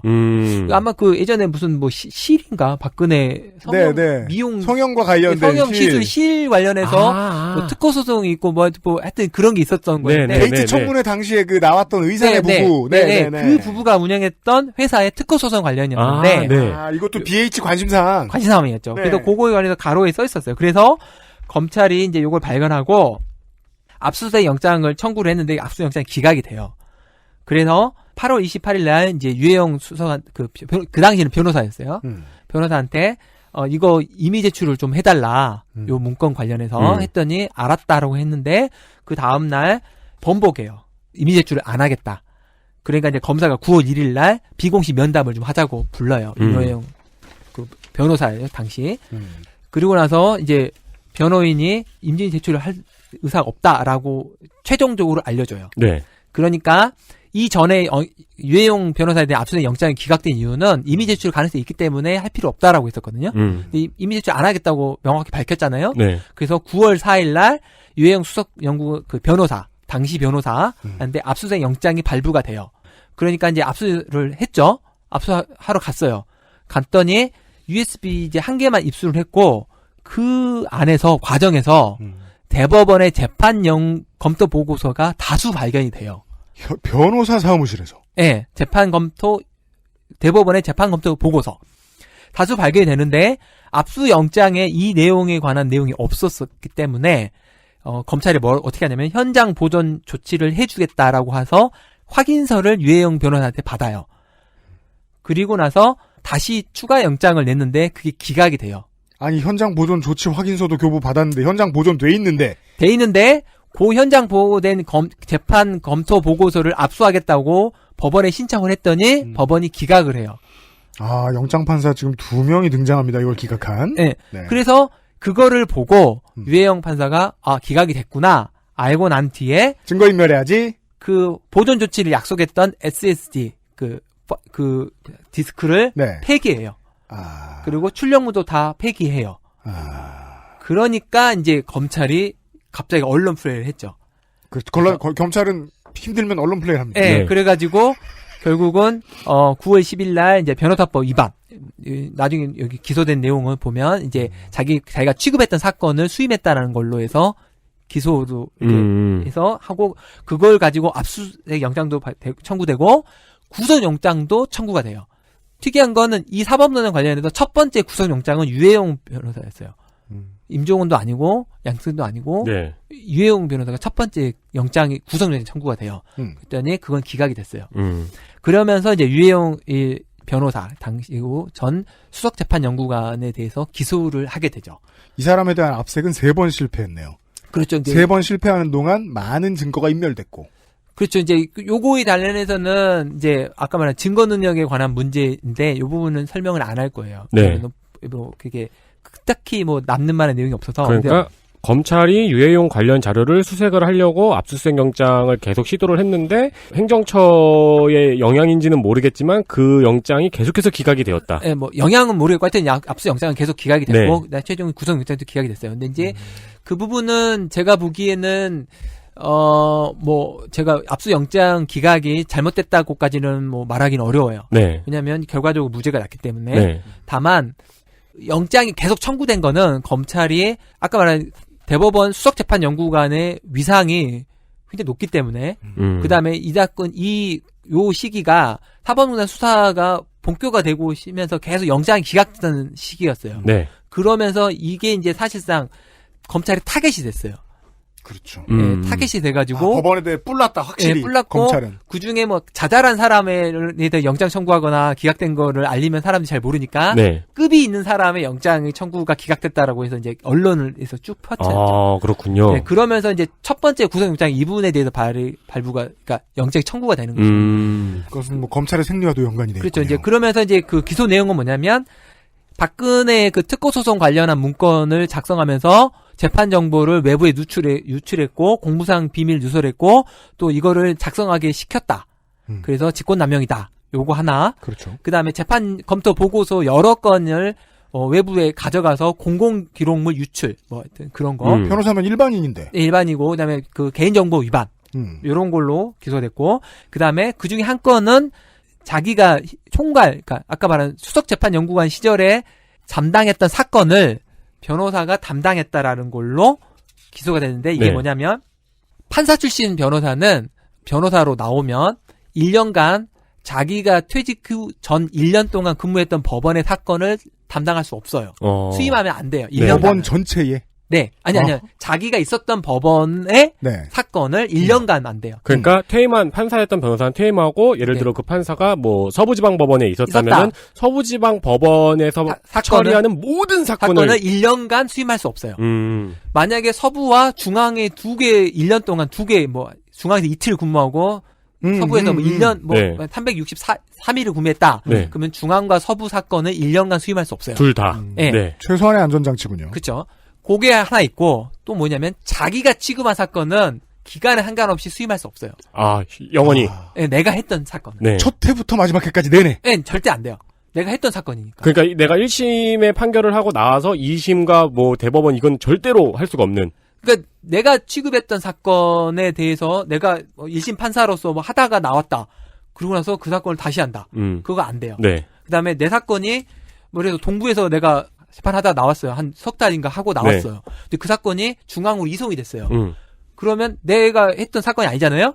그래도 공을 안 된다. 그냥 했었기 때문에. 네. 당연합니다. 네, 그래서 그런 사건은 안 되는데 감독 출신 주심이란 없어요. 근데 그렇죠. 이제 이 사건은 검찰은 어떻게 기소를 하냐면 이분이 이제 수석 재판 연구관으로 대법원에 있었기 때문에 그 당시에 있었던 대법원 사건 그 사건을 수임한 것이 자기가 취급했던 사건을 수임한 것이라고 해서 변호사법 위반으로 기소를 해요. 네. 근데 이제 요 부분은 다 무죄가 되는데 무죄가 됩니다. 네. 이제 무죄가 되는 이유는 뭐냐면 임종원이 가지고 있는 파일 제목에 유해인으로 적혀 있다는 것만으로는 해당 문건이 작성된 유해라고 단정할 수 없다. 그날의 기분이 아침에 일어나다 보니 떠오르는 게 유해용이라. 아니, 그러니까 오늘 이 파일의 성질이 딱딱하지 않고 유하다 해가지고 유해용. 유해용. 네. 그리고 또 그 내용상으로 보면 그 유해용이 직접 작성했다기보다는 검찰의 기소 내용도 어떻게 되냐면 선임 재판 연구관한테 지시를 해서 작성을 하게 한 다음에 임종원에 전달했다는 내용이에요. 그리고 또 하나는 기소 내용을 보면 청와대에 전달했다고 기소를 했다가 네. 그분 입증이 잘 안 되니까 성명 불상자한테 전달했다. 임종원이. 네. 이렇게 돼 있어서 제가 보기엔 기소가 좀 부실해요. 아, 청와대한테 보냈다는 걸 검찰이 입증하는 걸 실패했다. 실패했죠. 실패해서 결국은 처음에는 청와대로 했다가 안 됐다고. 이러면 판결이 유해져용. 그렇죠. 네. 그 다음에 재판검토 보고서는 아까 말했처럼 영장 기각되는 바람에 말소 삭제가 됐어요. 네. 다 폐기됐어요. 폐기됐는데 그러면 그 증거들은 다 날라갔어요. 그렇죠. 다 날라갔고 남은 게 뭐냐면 화면을 캡처한 게 있었어요. 재판 연구 보고서가 뭐가 화면을 이제 압수수색 당시에 사진을 찍어놓은 게 있어요. 네. 목록이 있는데 그거는 증거로 쓸 수 없다라고 해서 그것도 무죄가 됐어요. 다. 그다음에 뭐 절도라든지 이런 것도 있었는데 그런 것도 다 처분 권한이 넘어갔기 때문에 행정처 물건이 아니다. 네. 라고 해서 다 무죄됐고 그다음에 변호사법 위반 부분은 이분이 이제 총괄만 담당했기 때문에 이 사건을 직접 취급했다고 볼 수 없다. 라고 해서 무죄가 됐어요. 수석재판 연구관이 봤던 총괄했던 사건은 평소에 원칙에서 알고 있는 재판장으로 들어갔던 것, 배석했던 것과는 좀 무관하다. 라고. 그렇죠. 뭐, 예, 약간 그런 면이 있어가지고 이 부분도 다 이제 무죄가 됐는데 뭐 이제 이 부분은 뭐 제가 보기에는 잘 모르겠어요. 사실 인정에 관한 부분이에요. 어떤 게 사실 인정이 됐고 주거 능력이 빠져 있고 이 사건에서 가장 문제가 되는 부분은 뭐냐면. 재판 검토 보고서를 퇴직 변호사가 갖고 있었다는 거예요. 그렇죠. 들고 나갔다는 거. 나갔다는 거예요. 이게 왜 문제가 되냐면 대법원에는 그러니까 일단 이걸 설명을 드리려면 재판 검토 보고서가 뭔지 설명을 드려야 돼요. 그게 뭐냐면 대법원은 작년을 보니까 재판 그 연간 접수 건수가 2019년 기준으로 44,328건이에요. 네. 대법원 접수되는 게. 네. 그 처리되는 게 한 해에 42,000건이에요. 네. 그럼 42,000건을 처리를 했다는 거죠, 1년에. 대법관은 12명이 재판 업무를 담당해요. 아까 말한 한 명은 행정처장이기 때문에 평소에는 재판 안 해요. 네. 그 다음에 대법원장은 평소에 재판 안 해요. 12명이 재판하는데 어떻게 하냐면 4명이 한 조가 돼가지고 3개 부가 재판을 해요. 한 부에 4명이 이제 대법관이 있는데 그 4명이 만장일치가 되면 그 사건은 그 소부에서 결정이 끝나요. 네. 근데 만약에 의견이 달라지면 전원합치로 보내요. 그러니까 이론상으로는 4명이 한 사건을 다 들여다봐야 돼요. 네. 그 의견이 일치해야 결론을 내리죠. 네. 근데 통상적으로는 주심 대법관이 있고 그 사람이 불가불로에게 이 사건 이렇게 하면 됩니다. 그러면 나머지 사람이 아 그런가 봅니다. 그리고 종이에서 끝나요. 네.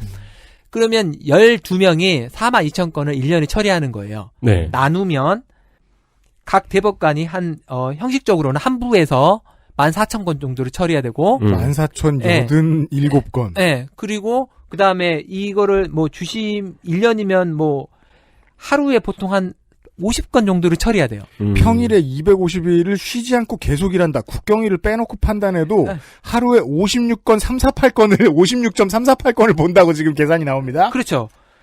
근데 제가 아까 이 판결문 하나가 100페이지에서 60페이지 정도 된다 했잖아요. 네. 판결문만. 네. 속독의 왕도 이건 못하죠? 불가능해요. 그렇죠. 절대 다 못 봐요. 네. 그래서 어떻게 일을 하냐면 재판연구관들이 한 100명 있어요. 재판연구관들이 100명이 이거를 매일 한 건씩 봐요. 그러면 대략 맞아요. 네. 간단한 사건은 2건씩 하고. 겁나 읽는 사람들이 있군요. 계속 있어요. 네. 근데 이거는 뭐 판결 기록도 봐야 되고 판결문도 봐야 되고 항소심 기록도 봐야 되고 엄청 두꺼워요. 네. 두꺼운데 그걸 이제 매일 봐요. 그래서 이분들이 재판 검토 보고서를 써요. 이 사건은 어떤 내용이고 어떤 그 쟁점이 뭐고 뭐 이제 관련 판례를 보면 이건 이렇게 결론이 나야 된다. 이렇게 하는 게 재판 검토 보고서예요. 그럼 대법관은 그 말을 믿어야지 다른 수가 없네요. 그렇죠. 이제 자기가 믿고 봤는데 이상하면 이제 기록을 갖고 오라고 해서 보기도 하죠. 근데 어쨌든 이 보고서가 사실상 상당히 의존하게 돼요. 네. 이걸 의존하지 않으면 대법관이 일을 할 수가 없어요. 물리적으로 불가능하니까요. 근데 이제 이걸 한번 딱 들어오면 한 3, 4개월 안에 재판 보고서 한번 작성이 돼요. 네. 작성이 되고 뭔가 문제가 있으면 심층적으로 넘어가게 돼요. 그래서 심층대는 이제 여러 사람들이 모여서 뭐 하는데 이 재판 검토 보고서는 대법원에 사건이 올라가면 어떤 사건은 3, 4년씩 가요. 네. 그러면 이 지금 유행 재판 그 변호사가 가지고 간 재판 보고서에는 선고가 안 된 보고서도 있을 거예요. 아, 기간상으로? 네, 그렇죠. 기간상으로. 선고가 안 된 보고서 있을 수도 있어요. 네. 많이 있었으면 분명히 있었을 거예요. 그러면 이거는 그 재판의 심증을 알고 있는 상태에서 변호사를 하고 있는 거예요. 그렇죠. 수석재판연구관은 평생 어차피 명도 남은 게 얼마 없을 텐데 변호사 개업을 안 하는 게 맞을 것 같은데요. 저도 그게 맞을 것 같아요. 왜냐면 대법원에 올라온 사건은 다 연관 사건이 되는 거잖아요. 연금 잘 주고 어차피 한 명인데. 네. 이 재판 보고서를 가지고 있다는 것 자체가 그러니까 완전히 끝난 사건은 뭐 그럴 수도 있다고 쳐요. 어차피 그 재판 연구 보고서의 결론이 판결문에 나오기 때문에 네. 판결문으로 공개가 되고 그런데 판결이 안 된 사건의 재판 연구 보고서가 있었다면 네. 이 사람은 미래를 알고 있는 사람이 되는 거죠. 그렇죠. 절대 무죄이 돼요. 네. 그리고 아까 말했처럼 대법원에서 나온 지 1년이 넘어가면 대법원 사건을 수임할 수 있어요. 네. 그러면 대법원에서 체류된 사건의 결론을 알고 있는 상태에서 그 사건을 수임할 수 있어요. 그렇죠. 소문은 귀신같이 나죠. 저 사람 저거 들고 있다고. 법조계에서는 다 알죠. 네. 그렇죠. 네. 그래서 문제예요. 이 검토 보고서를 갖고 있었다는 게. 아니, 수능 답안을 아는 강사 아니에요. 그렇죠. 그러니까 저기죠. 출제위원하고 같이 합숙했던 사람인 거죠. 그렇죠. 네. 합숙했는데 아직 시험을 안 봤어. 네. 근데 그 사람이 나와. 근데 문제는 4년 전, 3년 전에 다 냈어. 뭘 지금 주저하고 있고 뭘 다루고 있는지를 정확히 아는 사람이 이 검토 보고서를 갖고 있다는 것 자체가. 네, 네. 그러면 이제 이게 결국은 정관예우와 연결되는 거죠. 그렇죠. 네. 아, 이 사람은 알고 있는 사람이고 심지어는 내용도 아는 사람이 대법원의 사건을 수임해서 하게 되면 완전히 불공정한 게임이 되는 거죠. 야, 이건 실무의 측면에서 봤을 때는 사실상 사법농단의 끝판왕 같은 사례가 되어버립니다. 결과적으로는 이 재판검토 보고서에 뭐가 있는지 몰랐기 때문에 알 수가 없어요. 적어도 이제 제가 이걸 설명드린 이유는 이 내용을 어쨌든 우리 판결을 통해서 알았잖아요. 이런 내용을 알았기 때문에 제 생각엔 대법원 재판연구관들은 적어도 한 5년 동안은 대법원 사건을 맡으면 안 될 것 같아요. 그러게요. 그러게요. 네. 왜냐하면 그 안에 다 알고 있거든요. 재판연구관들은 검토 보고서 다 볼 수 있어요. 다른 사건이죠. 왜냐하면 자기 사건에 도움이 되면 그 보고서 인용해야 되기 때문에. 네. 1, 2심 안 치른 별건들만 수임할 수 있도록 해야 되겠네요. 그렇죠. 그러니까 그래야 되죠. 만약에 그래서 요거는 요 사건의 가장 핵심은 실은 재판 검토 보고서예요. 근데 이 부분은 이제 그 내용을 잘 모르면 이게 왜 문제가 되는지 알 수가 없죠. 네, 네. 요거는 사법농단건에 약간 무관한 내용이긴 한데. 그러니까 대한민국 정관예우의 왕이네요. 그렇죠. 근데 부수적으로 얼마든지 벌어질 수 있는 문제라고 봐야 될 것 같아요. 그렇죠. 그리고 대법관들도 마찬가지예요. 대법관들도 똑같이 이런 문제가 발생해요. 사건이 길게 가는 거는 뭐 1년은 우습게 넘어가니까요. 우습게 넘어가고 뭐 아무 이유 없이 한 뭐 4년, 한 5년 지나는. 그러면 처음부터 전략을 짤 수도 있겠네요. 그 사람이 퇴임하고 1년이 지난 데가 언제쯤이니까 사건을 질질 끌자, 재판을. 기업들은 그거 하고 있을 수도 있어요. 예. 대법관 누구 미리 로비해 놓자. 그렇죠. 뭐 어쨌든 뭐 그거를 내용을 알면 충분히 이용하려고 하는 사람도 있겠죠. 어쨌든 이제 요 사건은 그 내용이 가장 중요하고 그 내용은 뭐 제가 보기에는 판결 자체는 뭐 다른 내용을 설명드리기 좀 그렇고요. 이게 이제 4개 판결 다 설명드렸어요. 그렇습니다. 네. 근데 이제 이걸 하면서 제가 정말 참담하고 이게 정말 죄송하다는 말을 계속 드리고 싶은데 이 사법농단과 관련해서 법원에서 어떤 사과를 했는지 좀 찾아봤어요. 찾아봤더니 이제 김영수 대법원장이 2018년 5월 31일 날 3차 보고서가 나온 이후에 사과한 내용이 있어요. 그 내용이 뭐라고 돼 있냐면 존경하고 사랑하는 국민 여러분, 법원의 재판에는 누구도 부정한 방법으로 개입할 수 없다는 최소한의 믿음을 얻지 못한다면 사법부는 더 이상 존립의 근거가 없고 미래도 없습니다. 저는 대법원장으로서 사법부 구성원 모두와 함께 그 믿음을 회복하기 위해 할 수 있는 모든 일을 하겠습니다. 이렇게 말씀하셨어요. 네. 이 지금 4건의 판결 중에 유해용 판결 빼고는 이거는 영장 개입 사건이나 형사 사건에는 개입에 관한 그러합니다. 그 법리에다가 논리 법리는 뭐 논리인데 이게 무죄가 된 것까지는 뭐 저는 뭐 그럴 수도 있고 저럴 수도 있는데 여기 인정된 사실을 보면 처참해요 정말. 처참하고 이게 지금 이 담당 그 피고인들은 다 현직 법관들이에요. 네. 6건 다. 그리고 기소 안 된 사람도 현직 법관이고. 네. 근데 이분들이 이거 당연히 할 수 있는 일이라고 말하고 있는 것 자체가 너무 창피해요. 그리고 무죄를 받았다고 해도 절대 그렇게 희희낙낙해서는 안 돼요. 말도 안 되는 일을 하고 있는 거예요. 네. 그리고 이 부분에 대해서 저는 대법원이 아까 말했죠. 결론이 이상하면 법리가 이상한 거예요. 그렇죠. 예, 결론이 뭐 어떻게 됐건 저는 이거는 반드시 대법원이 어떤 행위를 판사가 하면 안 되고 어떤 행위는 판사가 할 수 있는 내용인지를 반드시 대법원 판결로 남겨놔야 돼요. 아, 그 이종표 같은 판결이 될 것이다. 반드시 해야 돼요. 이게 설령 무죄를 하더라도. 네. 그리고 적어도 신강렬, 임성건 이 두 분은 아까 말한 것처럼 탑다운으로 내려온 걸 문건을 전달한 이 두 분은 반드시 판사를 하면 안 돼요. 이분은 저는 국회에서 반드시 탄핵을 해야 돼요. 판사는 법원 내 징계로는 파면이 안 돼요. 판사의 파면은 오직 탄핵만 가능한데 이 두 분은 탑다운으로 내려보냈어요. 네. 임종원 차장은 이미 퇴직했기 때문에 탄핵이 안 되는 거고 이분은 뭐 임성건, 심광열 부장님은 아직 퇴직을 안 했기 때문에 그리고 지금 징계 회부됐을 가능성이 있기 때문에 아마 퇴직이 수리가 안 될 거예요. 어쨌든 이분들은 저는 탄핵을 해야 된다고 보고 이거는 이런 일을 만약에 탄핵을 안 하면 뭘 탄핵하겠어요 도대체. 그죠? 네. 적당한 지적입니다. 네, 이런 분들을 재판에 못하게 하는 게 탄핵이에요. 그래서 반드시 탄핵을 해야 되고 지금 나머지 뭐 관련자들이 많은데 아까 그 대법원장 김명수 대법원의 말을 인용한 이유는 여기에 조금이라도 관련된 사람에 대해서는 일벌백계를 하지 않으면 또 시키면 또 해요. 그럼요. 네. 그리고 아까 제가 이제 이거에 대해서 소극적 저항을 했던 분들이 있어요. 소극 저항을 했던 그렇죠. 여기에는 안 나오는 광주지법 관련된 사례를 설명해 박기덕 주셨죠. 부장도 있고 또 뭐 여러 판사님들이 있어요. 그분들은 다 현실화됐어요. 뭐 불이익이 아마 제 생각에는. 근데 이제 이분들에 대해서 징계를 안 하거나 그러면 잘한 사람은 불이익을 받았는데.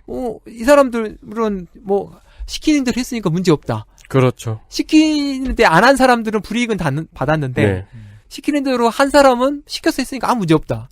그러면 또 할 거예요. 누군가는 시킬 거예요. 또. 이거는 그리고 방금 말씀하시는 거에서 약간 느껴졌는데 판사들이 자기 직에서에서 가지고 있는 숭고함을 무너뜨리는 사건이기 때문에. 무너뜨리는 사건이고 대법원장이 말씀하시는 조금의 개입도 있어서는 안 되는 믿음이 없으면 사법제도는 유지될 수가 없어요. 그렇기 때문에 조금의 문제가 있는 사람이라도 다 징계를 했어야 돼요. 근데 지금 10명 징계 넘긴 거는 말도 안 돼요. 제가 보기에는. 왜냐하면 기소된 사람이 14명인데 10명 징계 해부했거든요. 제가 보기에는 너무 적어요. 너무 적고 오히려 너무면 넘었어야 됐는데. 오히려 과하다 정도로 했어야 됐어요. 근데 물론 이미 실패했어요. 왜냐하면 징계 시효가 다 지났어요. 그렇죠. 더 할 수도 없어요. 그래서 결국은 정말 처참하게 결론이 났는데 결국은 징계도 못하고 10명 빼고는 징계 못하고 그다음에 이 6명이 되는 무죄가 났고 네. 그다음에 대법원이 어떤 판결할지 잘 모르겠고 임정원 양승태는 뭐 정권 바뀌어서 대법원이 바뀔 때까지 기다리고 있죠. 그렇죠. 만약에 이 부분을 정확히 또 정리를 하지 않으면 특히 대법원에서 위헌적인 행위, 위법의 행위가 뭔지를 정확하게 판단해 주지 않는다면 그리고 막 도망가잖아요. 대충 뭐 이런 거는 판단할 수 없고 뭐 이렇게 한다면 이 일은 또 발생해요. 그렇죠. 아무 문제 없는데 왜 안 하겠어요? 네. 승진도 되고 네. 아마 다른 정부 뭐 박근혜 정부와 또 유사한 정부가 또 들어선다면 또 할 거예요 아마 이렇게. 그렇죠. 권한에 없는 일을 해서 네. 직권남용이 아니라는 거예요. 네, 걸리지만 하면 뭐 손해될 게 하나도 없고 또 걸려도 무죄니까. 걸려도 뭐 감봉 4개월, 정직 8년. 네. 근데 어쨌든 이 부분은 꼭 해야 돼. 어떻게든 대법원이 답을 해야 돼요. 어떻게든 네. 답을 해서 이런 일을 판사가 하면 더 이상 판사를 하면 안 된다.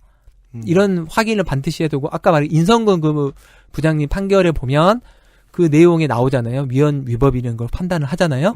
대법원이 반드시 해야 되고 항소심이 할지는 항소심 솔직히 기대가 안 돼요. 왜냐하면 그분들은 저는 뭐 특별히 믿음이 없기 때문에. 아 그래요? 예, 왜냐하면 그분들은 다 대부분이 그 양승태 대법원장 시절에 고등부장으로 승진한 분들이고 아마 뭐 선배들의 조언도 많이 받았겠죠. 촘촘하게 박혀 있기 때문에 항소심 배정은 누가 되든 간에 그냥 패스될 가능성이 높다. 그래서 대법원에서 반드시 판단해야 되고 그래서 아까 제가 지난 시간에 초반에 말했던 임종원이나 양승태, 박병대 전 대법관들은 아마 이 판결이 김영수 대법원장 재임 기간 동안은 항고심이 안 되기를 원할 거예요.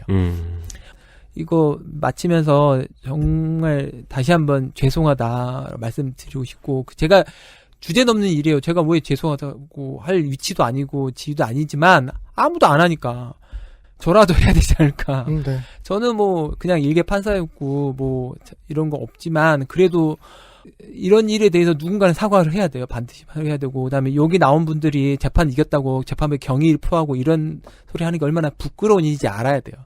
후배들한테 절대 해서는 안 되니까 판결문의 내용을 쭉 설명드렸고 다시 한번 마치면서 네. 사과드리고 정말 죄송합니다. 네. 알겠습니다. 다시 한번 지적을 하고 싶은데요. 정치부 기자가 몰라요. 시사 PD가 이해를 못해요. 그럼 미디어는 이 문제에 대해서 재기능을 할 수 없어요. 알려주지 못하니까. 네. 미디어가 중요성을 얘기를 안 해요. 표가 무서운 국회의원들은 관심을 꺼요. 국회의원들은 상당수가 판검사 변호사로 구성되어 있기 때문에 이것을 이해하고 있을지도 몰라요. 그럼에도 불구하고 판사 탄핵을 하겠다라고 하면 야당과 보수 언론은 법원 길들이기라면서 한 세월 떠들 거예요. 그렇죠. 막 아프리카의 독재 국가를 비교하기도 하고. 네. 그 부담감을 이기고서라도 탄사를 판핵하려면 여론의 뒷받침이 필요해요. 설명을 잘해야 되죠. 여론을 만들어줄 미디어는 도와주지 않을 거예요. 자, 그런 게 예상이 되고요. 그대로 두면 아까 그런 말씀 해주셨어요. 만약에 이걸 잘 또 써먹을 정권이 들어오면 어떡하냐. 그럼 당연히 다시 재판을 흥정하는 판사들이 흥하게 되겠죠. 네. 전 더 멀리 이해찬 전 대표가 원하는 대로 지금의 정권이 계속해서 정권을 다시 창출할 수 있다고 해도 민주당한테도 위험합니다. 이런 판사들이 남아있으면 그때 여당한테 흥정하자고 들어올 거거든요. 딜 칠 거거든요. 거기에 길이 있으면 누군간 갈 수도 있죠. 딜이 안 되면 지금의 검찰처럼 여당한테 불리한 수사를 자꾸만 하고 언론 플레이를 하는 방식으로 법원도 발전하면 어떡하는 겁니까? 저는 오히려 그게 더 걱정됩니다. 누가 정권을 잡아도 쪽의 부패상을 잘 잡지 못하면 비슷한 일들을 하려 할 것이다. 그렇죠. 왜냐면 이런 비슷한 일을 했을 때 얻을 수 있는 과실이 워낙 그렇죠. 이게 지금 끔찍한 상상을 해보자면은 이게 지금 최고 위가 박근혜 정권 시절에 BH여서 그렇지 대기업이었어 봐요. 네. 임기도 가능해요. 없는. 예. 가능합니다. 아까 말했잖아요. 발전기가 어디냐가 중요하지 않아요. 발전기가 발동하면 작동하죠. 그래서 이거를 끊기 위해서 저는 계속 법원 행정처에 판사를 빼야 된다라고 하는 이유가 그겁니다. 판사가 있기 때문에 이 작동 되는 그렇죠. 거예요. 그러니까 길이 있고 거기다 출입금지 팻말을 세우는 것보다는 길을 없애버려야 된다. 그렇죠. 백도어가 있으니까 네. 해킹이 들어갈 수 있는 거지. 백도어를 없애버리면 해킹이 들어갈 수가 없는 거죠. 네. 네, 현재까지 나온 바 지금 그 법원행정처의 판사는 절반이 좀 못 미치게 줄였습니다. 예. 김명수 대법원장님이 예전에 그 담화문에 보면 임기 내에 법원 행정처에 비법권화를 하겠다라고 발표하신 게 있어요. 그래서 저는 그 말을 좀 기대를 하고 있습니다. 네. 어찌됐건 다 뺐으면 좋겠어요. 네. 네. 아직 임기예요. 아직 할 수 있는 일 많습니다. 정권 임기하고 대법원장 임기는 상관이 없습니다. 네, 파워는 떨어지지 않아요. 하던 일을 잘해주길 바랍니다. 박판 변호사님이 말씀하시는 거를 듣고 있으면은 항상 포인트가 말을 흐리는 포인트가 있으세요. 네. 판결에 대해서 이야기를 평가를 해야 될 때. 그건 모르고. 네. 그러니까 이 판결에 대해서는 제가 말을 못 하겠고요라고 하는 게 아직도 이제 판사의 판단력은 존중을 하시는 거잖아요. 그게 이제 가장 큰 문제 제가 말씀드린 게 뭐냐면 증거를 제가 보지 않았기 때문에. 그러니까 증거를 보지 않은 사람이 왜 이 사실을 인정 안 했냐라고 하면 네. 증거를 안 봤는데 그걸 말하기가 곤란하죠. 물론 이제 그럼에도 불구하고 비판을 할 수 있는데 이게 틀렸다라고까지 말을 못 하겠어요. 네. 다만 아쉽다. 저는 그 신중함이 이 코너가 가진 장점이라고 생각을 해요. 그렇습니다. 대법에서 부디 그러길 바라면서 네. 여기까지 하겠습니다. 아까 좀 들은 얘기가 있어서 박판규 변호사를 우리가 또 이 코너를 통해서 만날 수 있을지 모르겠지만 네. 그래요. 그래서 더더욱이 이 관련 방송 만들거나 기사 쓰는 여러분들 좀 많이 들어주시고 관심 가져주시길 바랍니다. 예. 박판규 변호사 오랜만에 만났어요. 수고하셨습니다. 예, 감사합니다. XSFM입니다.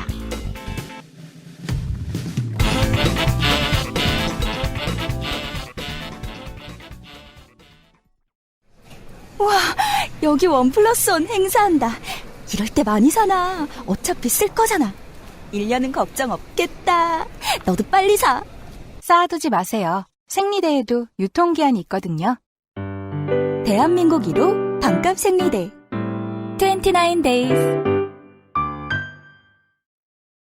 건강기능식품 광고입니다. 오늘도 활력 있는 하루 되세요. 활력은 얼어 죽을. 되던 것도 안 되고 멀쩡하던 것도 안 움직이는데 집에 가서 빨래하고 설거지하고 눈 뜨면 내일 아침이야. 밤엔 잠을 자야지. 시간이 무한정 있나? 당신은 시간이 무한정 있어요? 야왕 데이트. 야왕 나이트. 지친 당신에게 빠르게 활력을. 야왕 나이트. 평산네이처? 우리 청취자들은 아시고 밖에 나가면 아무도 모르는 문제죠. 국민을 위해 중요한 일을 하는 사람은 돈을 많이 벌었으면 좋겠습니다. 네. 업계의 최강자는 돈을 많이 벌었으면 좋겠습니다. 우리 그 종이접기 선생님. 그렇죠. 중고 재규업 몬다고 욕 보셨죠? 그렇죠. 그거 얼마짜리라고. K9보다 훨씬 쌀 건데. 그러니까요. 세상에서 어떤 일을 엄청 잘하는 모두가 돈을 잘 벌었으면 좋겠어요. 인권재단 사람의 박래곤 소장하고 대화하면서 많이 그 생각을 했었는데 시민단체 활동가 중에 겁나 유능한 사람이 있어요. 그럼 막 몇 억대를 벌었으면 좋겠어요. 그렇죠. 수십억 대를 벌었으면 좋겠어요. 네. 라디오스타에서 김이나 작사가가 얘기해서 유명해진 내용이 있죠.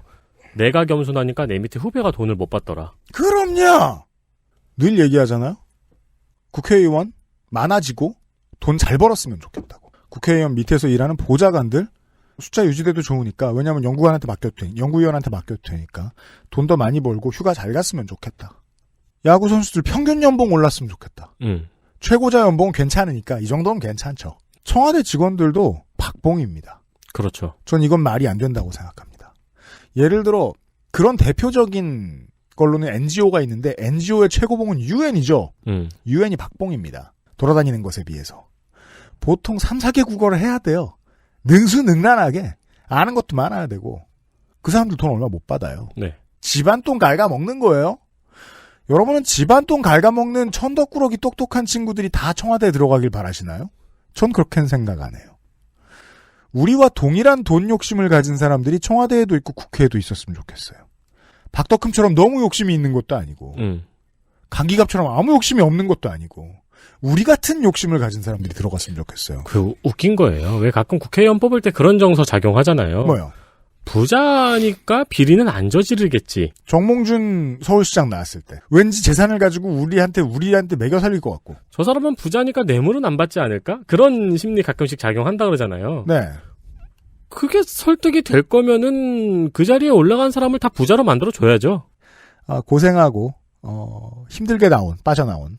왜냐하면 또 힘든 일은 후임 구해야 나갈 수 있다고 또. 짜증나게. 좋은 게 아니야. 이 얘기는 굉장히 개인적인 이야기입니다. 아니 왜요? 그 택배기사님들도 그것 때문에 고통당하고 있어요. 심지어 택배기사는 그게 저기에 써있대잖아. 계약서에 써있대잖아. 그 아예로 미쳐. 아무튼 그래서 이제는 좀 더 좋은 직장을 찾으셔야 될 거 아니에요? 박 변호사가? 그래서 또 사법 PK가 한동안 이어질 수 있을지 모르겠습니다. 아무튼 오랜만에 했어요. 반가웠어요. 뉴스 아카이브입니다. 아스트랄 뉴스 기록실 뉴스 아카이브. 네, 어제 오늘 우리가 했던 이야기는 결론은 그래서 과연 우리가 이 사람들을 처벌할 수 있을까요? 그렇죠. 유죄가 나올까요?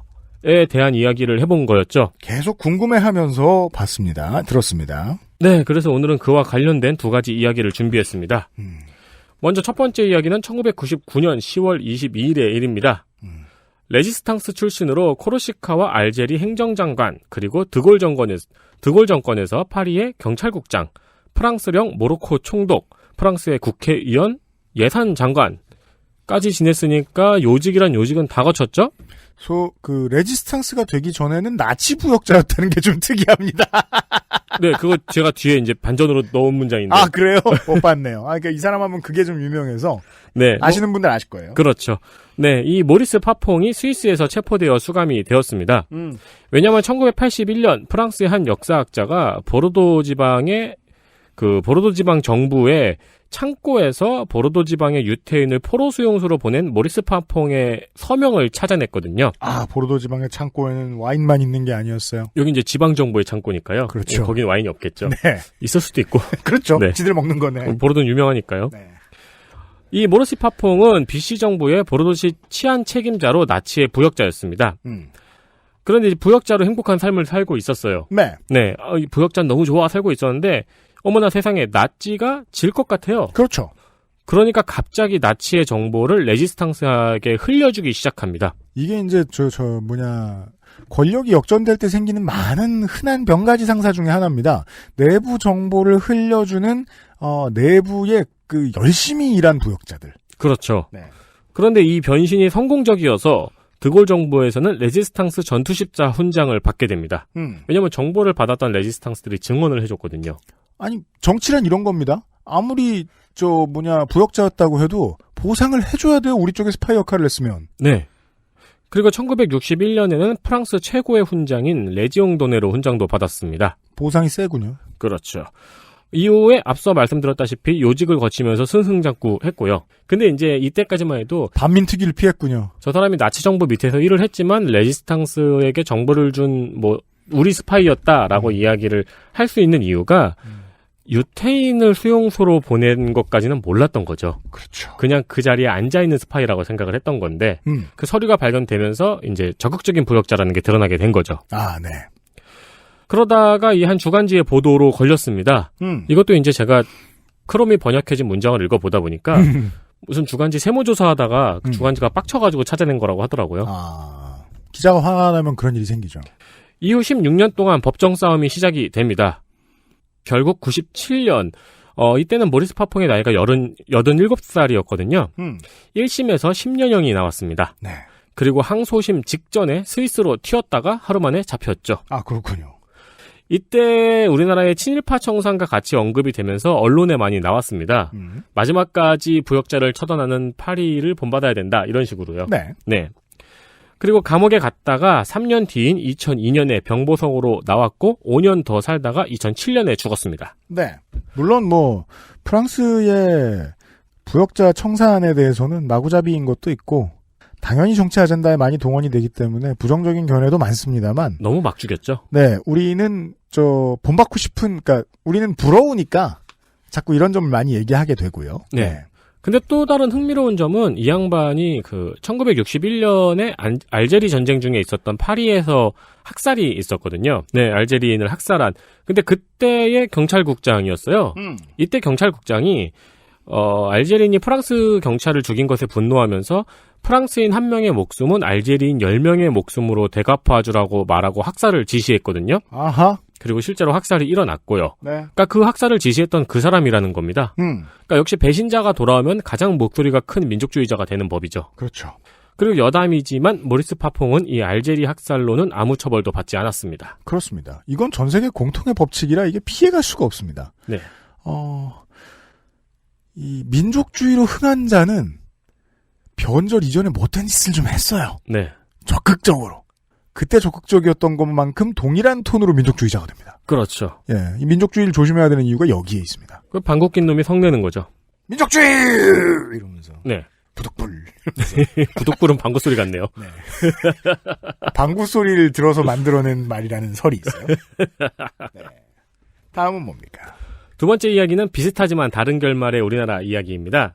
1996년 10월 23일 경기도 부천의 버스기사였던 박기서 씨가 백범 김구를 살해한 안도희를 때려 죽였습니다. 네. 유명한 사건이죠. 저는 그때 그 고교생이었잖아요. 네. 엄청 유명했어요, 이 사건이. 그럼요. 네. 이게 얼마나 유명했냐면 우리 학교 선생님 중에 그 하키스틱을 매로 쓰는 분이, 저는 이제 90년대 학교를 다녔으니까 모든 선생님들이 반드시 매를 들고 다니던 시절, 남학교라 더 그랬을 수도 네. 여 학교도 마찬가지였을 것 같긴 한데, 하키스틱을 들고 다니는 선생님이 있었는데 진짜 아프거든요. 네. 2대면 자빠지는. 하키스틱은 장난 아니죠. 예. 거기에 정의봉 이렇게 쓰죠.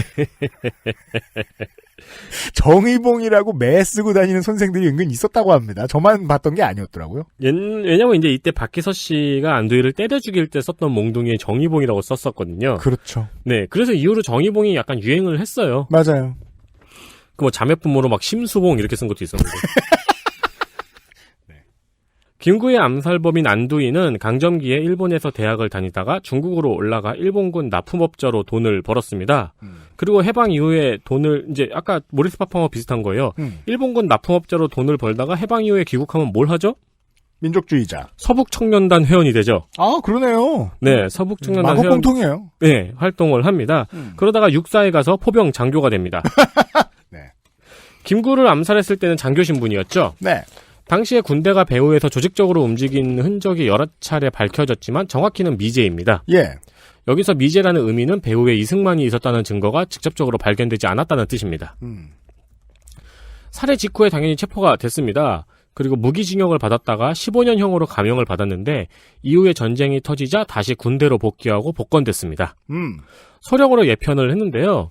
소령으로 예편한 이후에는 강원도에서 또 군납 식료품업자로 돈을 잔뜩 벌고 살았어요. 네.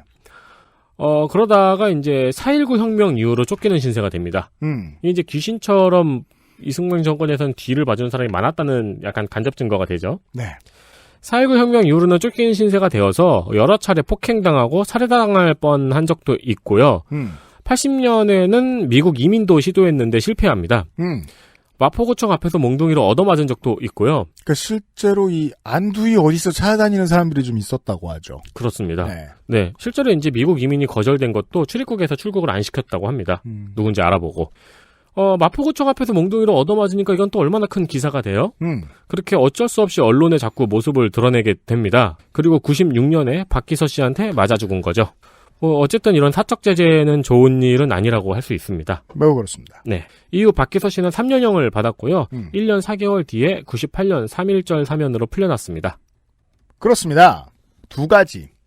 정치 세력에 의한 정치인 암살, 김구 암살 사건 같은 것.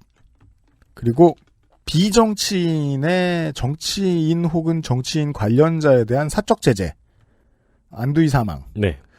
이런 두 가지 패턴의 사건들이 공화정을 방금 만들고 정세가 불안한 나라에서 종종 있는 일입니다. 마치 1960년도에 이 찌르기 사건, 도쿄 찌르기 사건, TV에 생중계된 일본 사회당 정치인이 칼을 맞는 장면이 TV에 나온 사건 말씀이죠.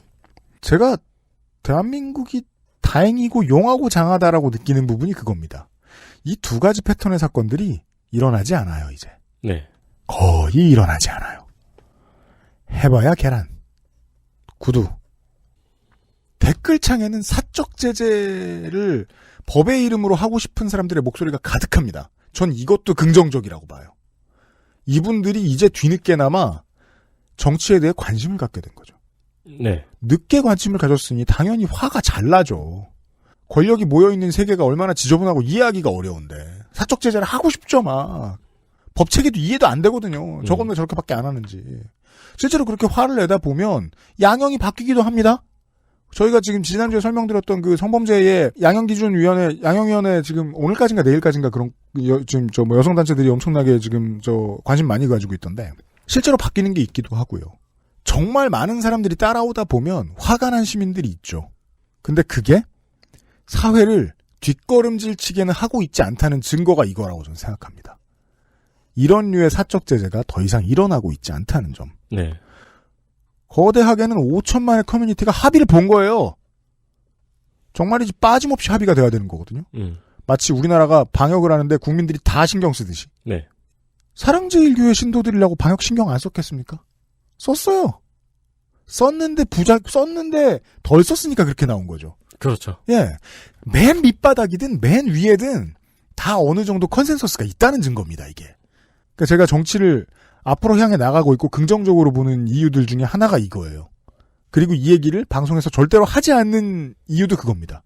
모두가 알고 있는 건데 뭐하러 떠들어. 우리는 그렇게 우리도 모르는 사이에 앞으로 나갔습니다. 이런 일은 이제 없어요. 네. 앞으로도 한동안 없을 거예요. 아니면 차라리 1인 시위를 하든가. 그러니까 말입니다. 네. 이제는 보수도 합법적으로 집회합니다. 네.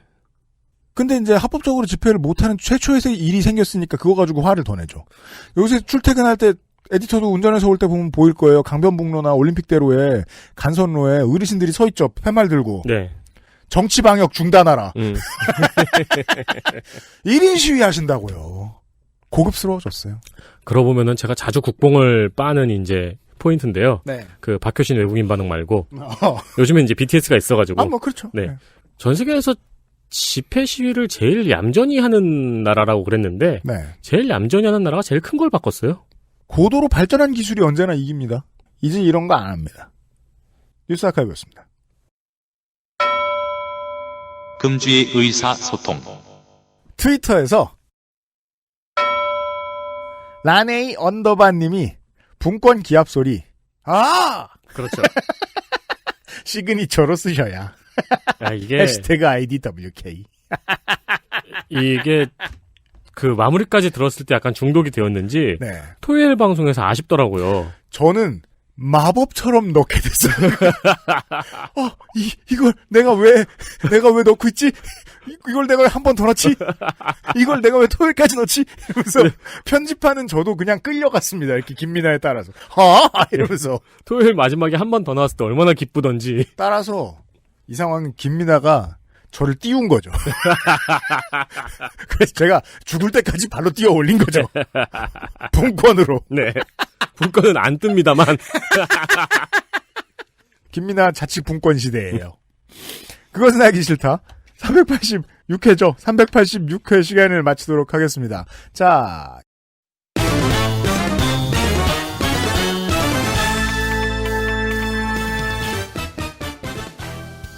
지정회차가 지나가고 쉬고 다음 주와 다다음 주에 국정감사 기록실 21대 국회의 최초 국정감사 기록실로 인사를 드리도록 하겠습니다.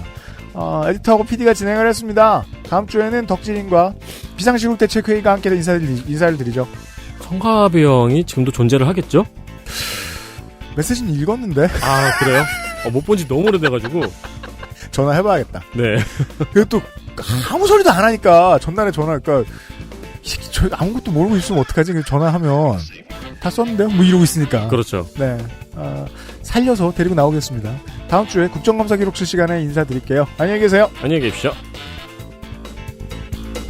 XSFM입니다.